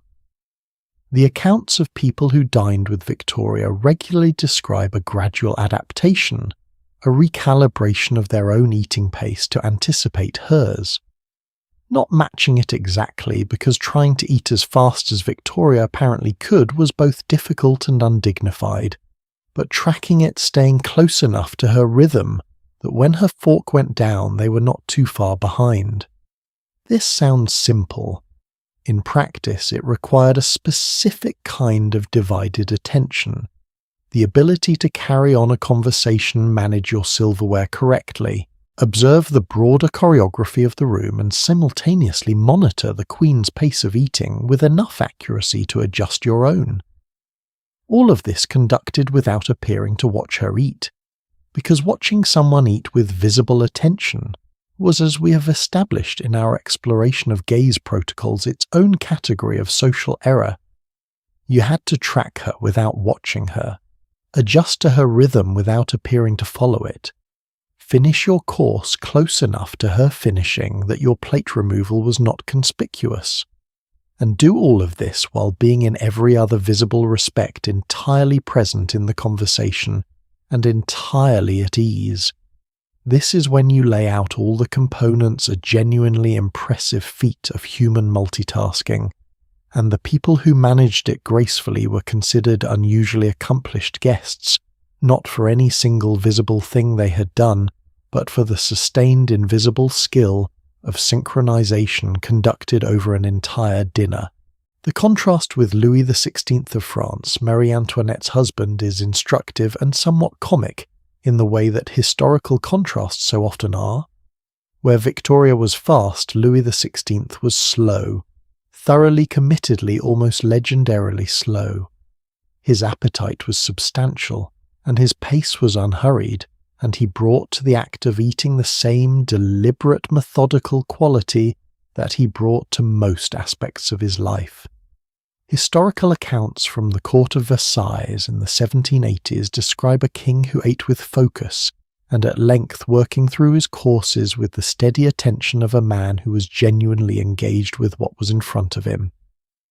For the people around him, this produced an experience that was in some ways the mirror image of the Victorian problem. At Victoria's table you raced. At Louis XVI's table you waited. You finished before he did, often considerably before, and then sat with your empty plate and your completed appetite while he continued, and the rules of the table required you to remain seated and present and appropriately attentive until he was done. The physical challenge of sitting for an extended period in the formal dress of the 18th century, the tight waistcoats, the rigid posture requirements, the elaborate wigs that made certain movements uncomfortable, added a dimension of bodily discomfort to the social discomfort of simply having run out of dinner while the king still had plenty. There are accounts written by courtiers of the period with the particular dry wit that French court memoirs often display of guests developing elaborate strategies for managing this extended waiting. Careful sips of wine timed to create the impression of continued engagement with the table without actually consuming anything. Small adjustments of posture, each one calculated to relieve one source of discomfort without introducing a visible fidget. The art of looking genuinely interested in a meal that was already finished. The most extreme example of the timing problem comes from the records of the Imperial Russian court in St. Petersburg, a court that absorbed European ceremonial traditions and then applied them with a thoroughness that occasionally produced results bordering on the surreal. At the great state dinners held at the Winter Palace under the Romanov Tsars, the organization of service followed the service à la Russe model, the sequential course service that was by the 19th century replacing the old French simultaneous service across European courts. Under this system, dishes were brought out one at a time and served to each guest individually, which in theory meant a more equitable dining experience than the old arrangement of everything on the table at once. In practice, at a table of the scale employed by the Russian imperial court, which could seat several hundred guests at the grand estate occasions, the logistics of sequential service created their own timing nightmare. The guest of highest rank received the first service of each dish. The guest of lowest rank received the last. By the time a dish had travelled the full length of the table, considerable time had elapsed, and then the Tsar finished or decided for whatever reason that the course was concluded and whatever remained was cleared regardless of where any given guest was in their relationship with their plate. Former guests at Imperial Russian dinners have left accounts describing arriving home after these evenings and asking their own servants to prepare something to eat not because the food had been poor, but because they had been seated in a position where the timing of service and the timing of the Tsar's appetite had conspired to leave them with less dinner than biology required. What does all of this tell us taken together? The royal meal in every court we have explored was designed first for meaning and second for nourishment. The ceremony was primary. The eating was almost incidental, a vehicle for the performance, the ritual, the social and political communication that was the real content of the evening. This produced as an inevitable byproduct an experience that was simultaneously magnificent and somewhat inadequate as a meal. People arrived at these tables and sat under conditions of considerable social pressure, ate in ways governed by rules that prioritize correctness over pleasure, at a pace set by someone else's body rather than their own for a duration determined by someone else's appetite. And then, in the most practical and quietly comic footnote to all of this ceremony, they went home and ate cheese in their rooms. The magnificence was real. The ceremony was meaningful.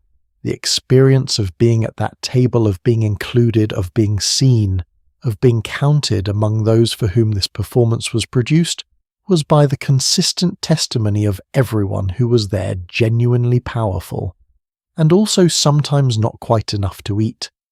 Both things were true simultaneously, and I think that might be the most honest and most human thing we can say about the royal table after all these hours of exploring it. It was extraordinary. It was beautiful.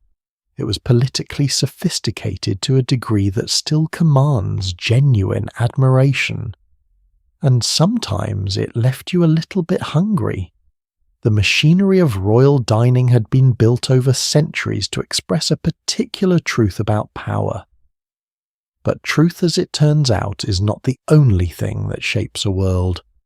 Belief shapes it too. And in the early decades of the 19th century, something in the collective belief that had animated these ceremonies was quietly, almost imperceptibly beginning to thin. Not to disappear, not yet, but to become something slightly different from what it had always been. The ceremonies continued, the tables were still set with gold, the servants still moved in their correct order, but the question of why all of this, why every night, why with such relentless precision, was beginning to press very gently at the edges of a world that had never needed to ask it before. That is where we're going next. The clocks were still gold, the chandeliers were still blazing, the servants were still wearing the same livery, following the same protocols, serving the same sequence of courses that their predecessors had served for generations. And yet, sometime in the decades that stretched across the late 18th and early 19th centuries, something in the royal dining room began to shift, not dramatically, not all at once, but in the way that genuinely significant changes always begin. Quietly, in the margins, in the small decisions made by individual people who were not trying to dismantle anything, only trying to survive in a world that was becoming with each passing year slightly less compatible with the world the ceremonies had been built to represent. This is the part of the story that history tends to rush through. The endings of great systems rarely make for clean narratives. They're untidy, contradictory, full of people holding on to old forms, while the substance inside those forms drains away. The royal dinner table was no exception. It did not disappear. It transformed, and the transformation was in its own quiet way as interesting as everything that came before it. To understand what changed, you first have to understand what was pressing against the walls of the ceremonial world from the outside. The French Revolution of 1789 did not simply rearrange the political map of France. It sent a particular kind of shock through every royal court in Europe, a shock that was not primarily military or political, but philosophical. The declaration that human beings possessed rights by virtue of being human, rather than by virtue of their rank or their birth, was not compatible with a system in which the entire architecture of daily life was organized around the precise calibration of who was above whom. The two ideas could not entirely coexist, and the courts of Europe, looking across at France and watching what had happened there, understood this even if most of them chose not to say so aloud. What followed across the succeeding decades was a gradual and largely unspoken process of adjustment. Not revolution, not reform in any announced sense, simply adjustment. A slight softening here, a streamlining there, a quiet decision by a particular monarch or a particular household that a certain element of the old ceremony was perhaps no longer quite worth the trouble it required. Louis XVIII, who returned to the French throne after Napoleon's defeat and ruled through the 1810s and 1820s, provides one of the most instructive examples of this adjustment in action. He was a Bourbon deeply committed to the forms and traditions of the old monarchy, and he reinstated the Grand Couvert, the public royal dinner that his ancestors had practiced for more than a century. After the upheaval of revolution, an empire restoring the ceremony was itself a political statement. It said the old order is back, the table is set, the king is eating in public again as kings have always done. But the Grand Couvert that Louis XVIII practiced was not quite the Grand Couvert of Louis XIV. It happened not every evening but every few weeks, a significant reduction in frequency that reflected both practicality and a subtle acknowledgement that nightly public dining was perhaps more ceremony than any single monarch needed to maintain legitimacy. The crowd still came. An American visitor named Nathaniel Carter, attending the ceremony in January of 1827, left a detailed and fascinated account of what he witnessed, describing the public's access to the royal dining room with the barely concealed amazement of someone from a republic watching royalty perform its most ancient rituals. But even Carter's account carries a note of the observer's distance, the sense of watching something being deliberately preserved rather than something that is simply and naturally alive. That distinction is everything. A ceremony that must be deliberately preserved has already become something different from a ceremony that simply is. Napoleon, whose relationship with ceremony was characteristically extreme, had in some respects out-Louis'd Louis in his insistence on elaborate court protocol. He wanted more palaces, more chamberlains, more formal etiquette, more of everything that said empire rather than republic.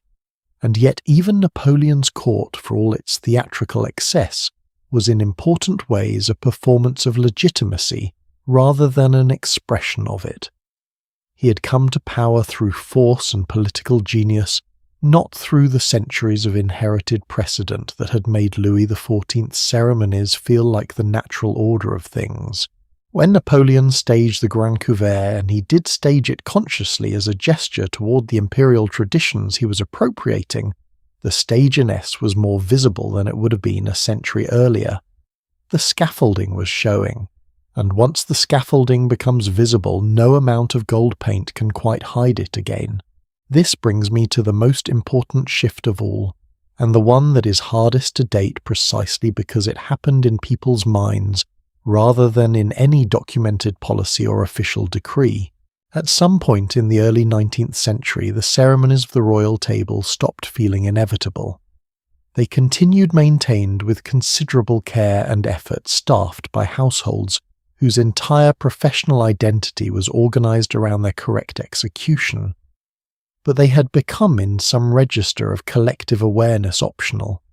Things that were done because they were done because the tradition demanded it, because stopping them would itself be a statement. Not things that were done because they expressed a truth that everyone in the room felt in their bones. Think about what this means for the experience of everyone at the table. When Louis XIV ate in public at the Grand Couvert, the people watching him genuinely believed, or had been so comprehensively trained to behave as though they believed that this man's dinner was a matter of national significance, that his appetite was France's health, that the ceremony around his meal was not theatre but reality, not performance but truth. The 300 courtiers standing in silent attendance were not pretending to care. They cared in the real and visceral way that people care about things when those things are the organizing principle of their entire existence. By the time Louis XVIII was staging his occasional Grand Couverts in the 1820s, something of that visceral investment had ebbed. People attended because attendance was still meaningful. The forms still communicated something real about rank and access and proximity to power. But the underlying feeling had shifted. The king eating in public was now a king who chose to eat in public, performing a tradition rather than a king whose public eating was simply what kingship was. The difference between those two things is enormous, and I want to linger on it because I think it is the key to understanding everything that followed. A ceremony that expresses an inevitability requires no justification. It simply is. The courtiers at Versailles did not ask themselves whether it was worth standing for 3 hours to watch the Sun King eat his dinner. The question would not have made sense to them in the same way that you do not ask yourself whether it is worth breathing. The world was organized this way. This was what the world was. A ceremony that has become a choice is different in kind. It requires the conscious participation of everyone involved. It can be questioned, it can be compared with alternatives, and it carries always the awareness that it could be done differently, that someone somewhere has decided this is worth doing, and that decision could in theory be revisited. This is fragile in ways that the old inevitability was not, and it is also in its own way more honest. The Victorian royal table, already simplified from what it had been, already staffed by fewer people, already oriented more toward the private than the public, was a table where the ceremonies were chosen rather than simply lived. The choice gave them a different quality, more conscious, more deliberate, and in some respects more touching, because a tradition maintained by choice in the face of a changing world carries the weight of all the choosing. Here is something I find genuinely moving about this transitional period, and I want to take a moment with it because I think it captures something true about how human beings navigate the end of eras. The people who were performing these simplified and slightly self-conscious versions of the old ceremonies were not for the most part cynical about what they were doing. They were not staging a pantomime that everyone knew was hollow. The ceremonies still meant something, just something different from what they had meant before. A Victorian courtier attending a state banquet at Buckingham Palace was participating in something that connected them to a tradition stretching back centuries. That connection was real. The sense of occasion was real. What had changed was not the reality of the experience but the theory behind it, the explanation of why it mattered and what it meant. The ceremony had shifted from being an expression of cosmic and political truth to being an expression of historical continuity. From being something inevitable to being something chosen, and chosen things, while they can be deeply meaningful, require the agreement of people who understand at some level that they are participating in a tradition rather than enacting a natural law. The practical simplifications that accumulated through the 19th century were individually small but collectively significant. State banquets became less frequent. The vast household staffs that had maintained the elaborate machinery of royal dining were gradually reduced partly for financial reasons, as the enormous cost of maintaining a full ceremonial court became increasingly difficult to justify to populations experiencing the upheavals of industrialization, and partly because the political arguments for that cost had weakened. The guest list changed in telling ways. The great ceremonial dinners of the 18th century had been populated almost exclusively by the hereditary aristocracy, people whose right to attend followed directly from their birth. By the Victorian era, the guest lists for royal dinners increasingly included people who were there for what they had achieved rather than who they were by bloodline. Scientists, industrialists, reformers, people who represented the emerging values of the 19th century rather than the inherited hierarchy of the old order. This sounds like a small change in the composition of a guest list, but in terms of the underlying logic of who sat at the royal table and why it was a quiet and profound revolution, the table that had been organized entirely around the premise that rank was inherited was being reorganized gradually and without announcement around the premise that rank could also be earned. The seating chart was the same. The forks were in the same position. The napkins were folded with the same care, but the meaning of being there had shifted, and so the world outside the palace had changed. The people inside the palace had changed. The belief that once made the ceremony feel inevitable had shifted into something that had to be consciously maintained rather than simply lived. What had not yet changed, not fully, not visibly, was the table itself, the physical surface of it, the way the food arrived, the way it was arranged, the way it moved from kitchen to plate. That was still the old system, still the architecture of abundance that Louis XIV's cooks had perfected more than a century before. But the pressure was building.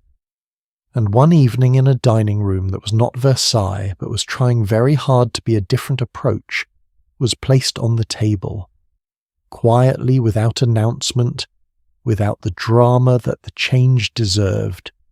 And over the course of the following decades it spread table by table, court by court, household by household, until the old way was simply no longer the way things were done. It was a change about food, about how food arrived at the table and when and in what order and to whom. It sounds on the surface like the most practical of adjustments. But in the world of the royal table, where nothing was ever only practical, it turned out to mean something much larger. And that is where we are going next, into the last great transformation of the royal meal, the one that quietly remade not just the dinner table, but the entire experience of eating together that we have inherited. All of it, right down to the meal you will sit down to after this. There is a moment, and I think most of us have experienced some version of it, when you catch yourself doing something at a dinner table that you cannot quite explain.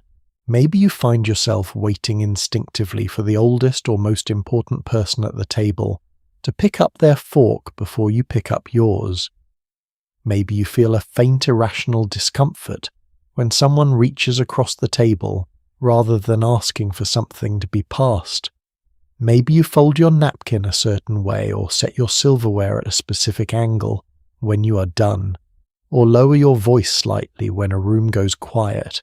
And if someone asked you why, the most honest answer you could give is simply, it felt like the right thing to do. That feeling has a history, a long one, longer than most of us would guess. And it does not begin with your parents or their parents, or even their parents' parents. It begins in rooms like the ones we have been inhabiting together for the past several hours, gilded rooms, candlelit rooms where a single wrong gesture could alter the course of a life.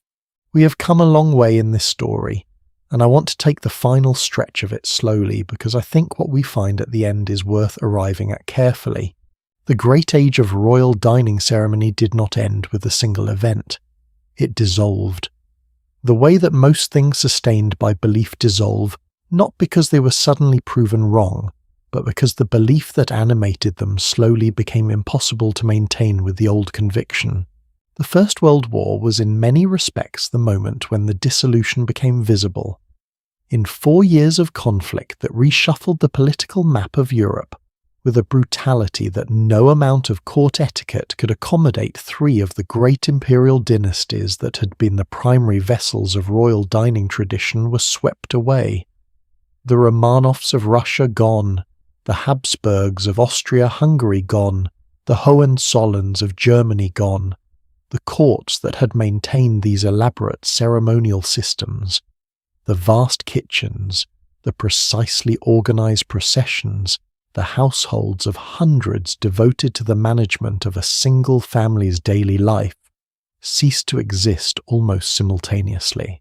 What remained? The British monarchy, the Scandinavian monarchies, the smaller royal houses of Western Europe survived by adapting, by becoming in various ways and at various speeds something that looked different from what their predecessors had been, smaller in scale, less rigidly ceremonial in their private lives, more conscious in a world that had just watched aristocratic empires collapse of the need to be legible to ordinary people rather than deliberately inaccessible to them. The dining table changed with everything else.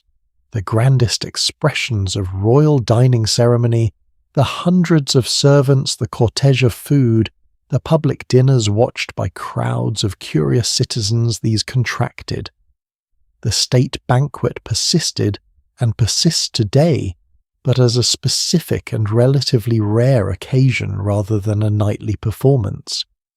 The private royal meal became with each succeeding generation somewhat more private in the genuine sense, somewhat more human, and yet the rules did not disappear, they migrated. This is the part of the story that I find most quietly remarkable. The elaborate etiquette of the royal table developed over centuries in the service of specific political and social purposes that are now largely historical did not simply vanish when the conditions that created it changed. It moved outward and downward through the social hierarchy, through the middle classes, through the etiquette books and finishing schools, and advice columns that had been carrying versions of these rules to wider audiences since at least the 18th century.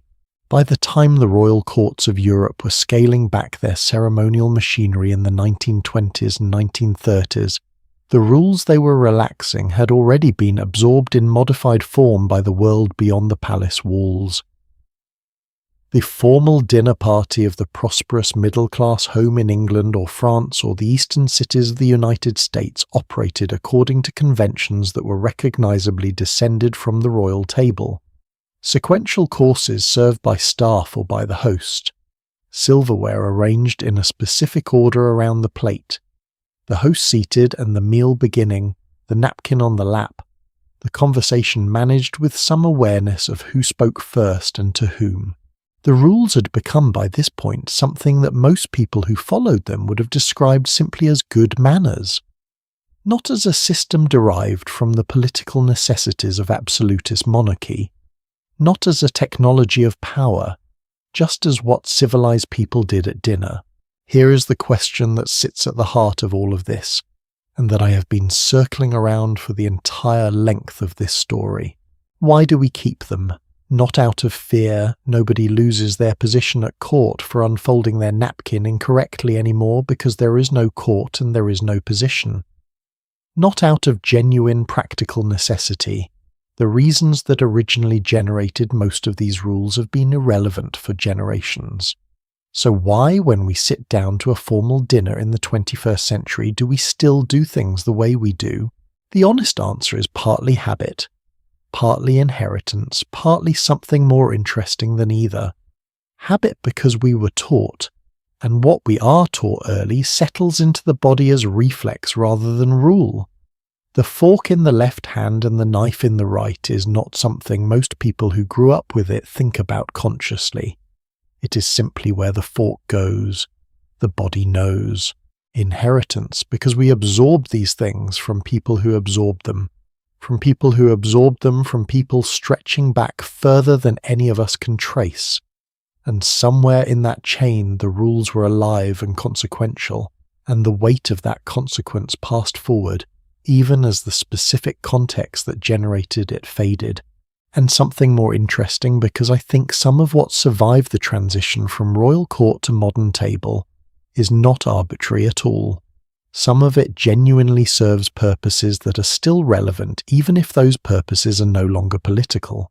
Think about the rule that we wait for everyone to be served before we begin eating. In its original royal context, this was about hierarchy, about visibly confirming who was most important and whose appetite set the pace.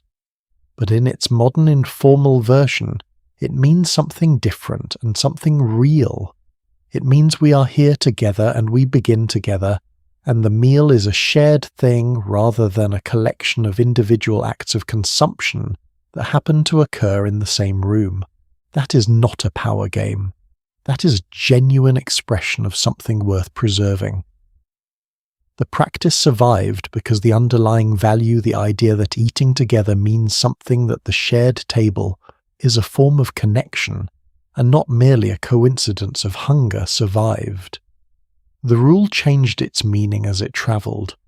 What began as a performance of hierarchy became a gesture of solidarity.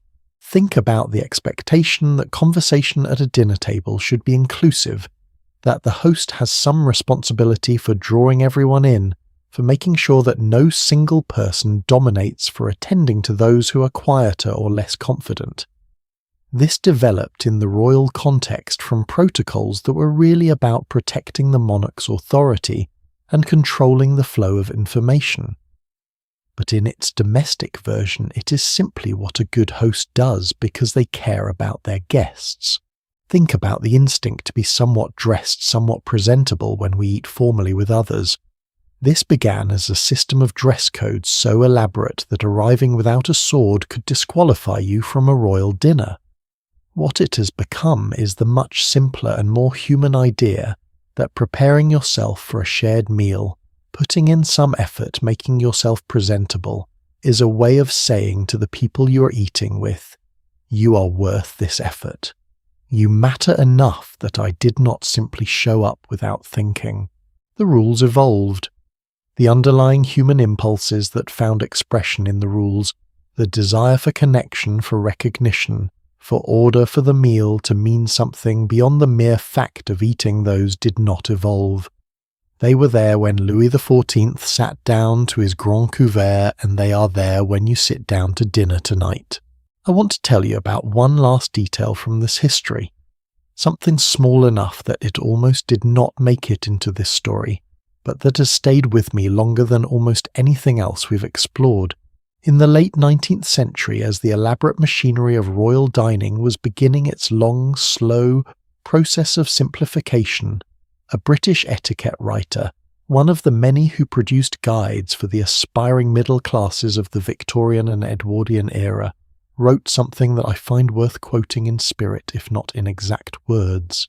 She wrote that the purpose of table manners was not, as many people seem to believe, to separate the refined from the unrefined, or to give those who knew the rules a means of identifying those who did not.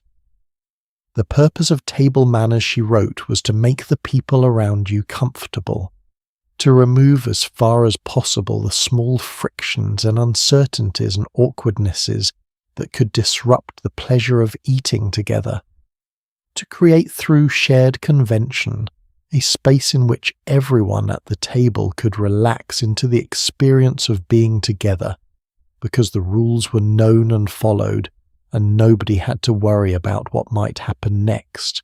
That is when you strip away everything else, all the gold and the candles and the cortege and the tabouret and the carefully timed conversational switch from right to left, what the best version of this entire system was trying to do.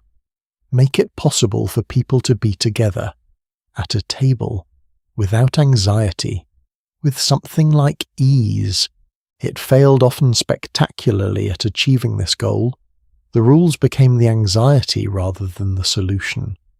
The system that was supposed to make social life possible became in its most elaborate forms a source of the very stress it claimed to relieve. This is what happens when any system becomes too heavy for the human purposes it was supposed to serve. But the impulse behind it, the impulse to make the shared meal a place of something good, of connection and pleasure, and the simple animal comfort of being fed in the company of others, that impulse was always there underneath everything. Even at Versailles, underneath the ceremony and the politics and the spectacle of 300 people standing in silence to watch one man eat his dinner, somewhere in that room somebody was hungry, and there was food, and they were in the presence of other human beings, and that was at its most fundamental what all of this was always about. We've travelled tonight through 5 centuries of European royal dining. We've followed food from the fires of palace kitchens through gilded corridors and official processions to tables set with gold and silver and linen folded into the shapes of birds. We've watched the choreography of seating and serving and tasting and eating, the elaborate, precise, often beautiful and sometimes absurd performance of power conducted through the medium of a shared meal. We have sat beside a young queen who could not bring herself to take off her gloves. We have stood in the peripheral awareness of a king whose gaze was the most coveted and most feared thing in his world. We have waited hungry for a monarch to finish eating so that we could be excused from a table that provided everything except the freedom to simply eat in peace. And we've arrived at the end of all of this at your table and mine, at the ordinary and extraordinary human act of sitting down together and sharing food, and making within the constraints of our own modest and unglamorous conventions something that has the shape of a ritual. What I hope you take from this story, if you take anything at all, is not a list of rules. Lord knows there have been enough of those. What I hope you take is a small shift in how you see the dinner table, a slight increase in awareness that the conventions we follow without thinking the habits we absorbed, without examining the reflexes we mistake for nature, these have a history. A long, strange, sometimes magnificent, sometimes oppressive, always deeply human history, and that history is not dead.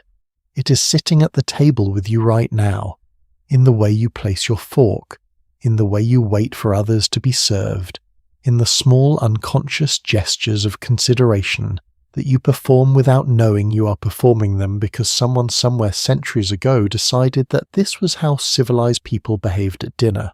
You inherited all of this. We all did. And the fact that most of us inherited it without knowing it, that it passed into us through the hands and habits of people who themselves did not fully know where it came from, seems to me one of the more quietly remarkable things about being human. We carry more history in our bodies than we know. It sits with us when we sit down. It moves with our hands when we eat. It is present in every shared meal, every moment of waiting for the host, every gesture of passing something to the person beside us. The royal table is gone. The courts are largely gone or greatly diminished from what they were. The 300 courtiers standing in candlelit silence while a king ate his soup are figures in a history that most of us will never study in any formal way. But dinner persists. The meal persists. The desire to make something of it, to make it matter, to make it beautiful, to make it a moment of genuine human connection, rather than just the mechanical satisfaction of appetite that persists more stubbornly than anything else we have explored tonight. And that, I think, is worth knowing. Thank you. Genuinely, sincerely, with the full weight of what that word means, thank you for being here for this story, for choosing to spend these hours in the company of kings and courtiers and the extraordinary, sometimes absurd, always revealing world of the royal table, for staying curious when you could have been sleeping, for listening when you could have been elsewhere. If any piece of this has made you think differently about a meal you will sit down to, or a table you will set, or a gesture you will make, without quite knowing why, then it was worth every minute of the telling. And if you have loved this journey, if these stories have given your night something worth thinking about as you drift towards sleep, then I hope you will carry this with me into what comes next. Because there are more tables to sit at, more rooms to enter, more histories hiding in the ordinary objects and unexamined customs of the world we've all inherited. The next story is already waiting, and I think you are going to want to hear it. Rest well, and save me a seat.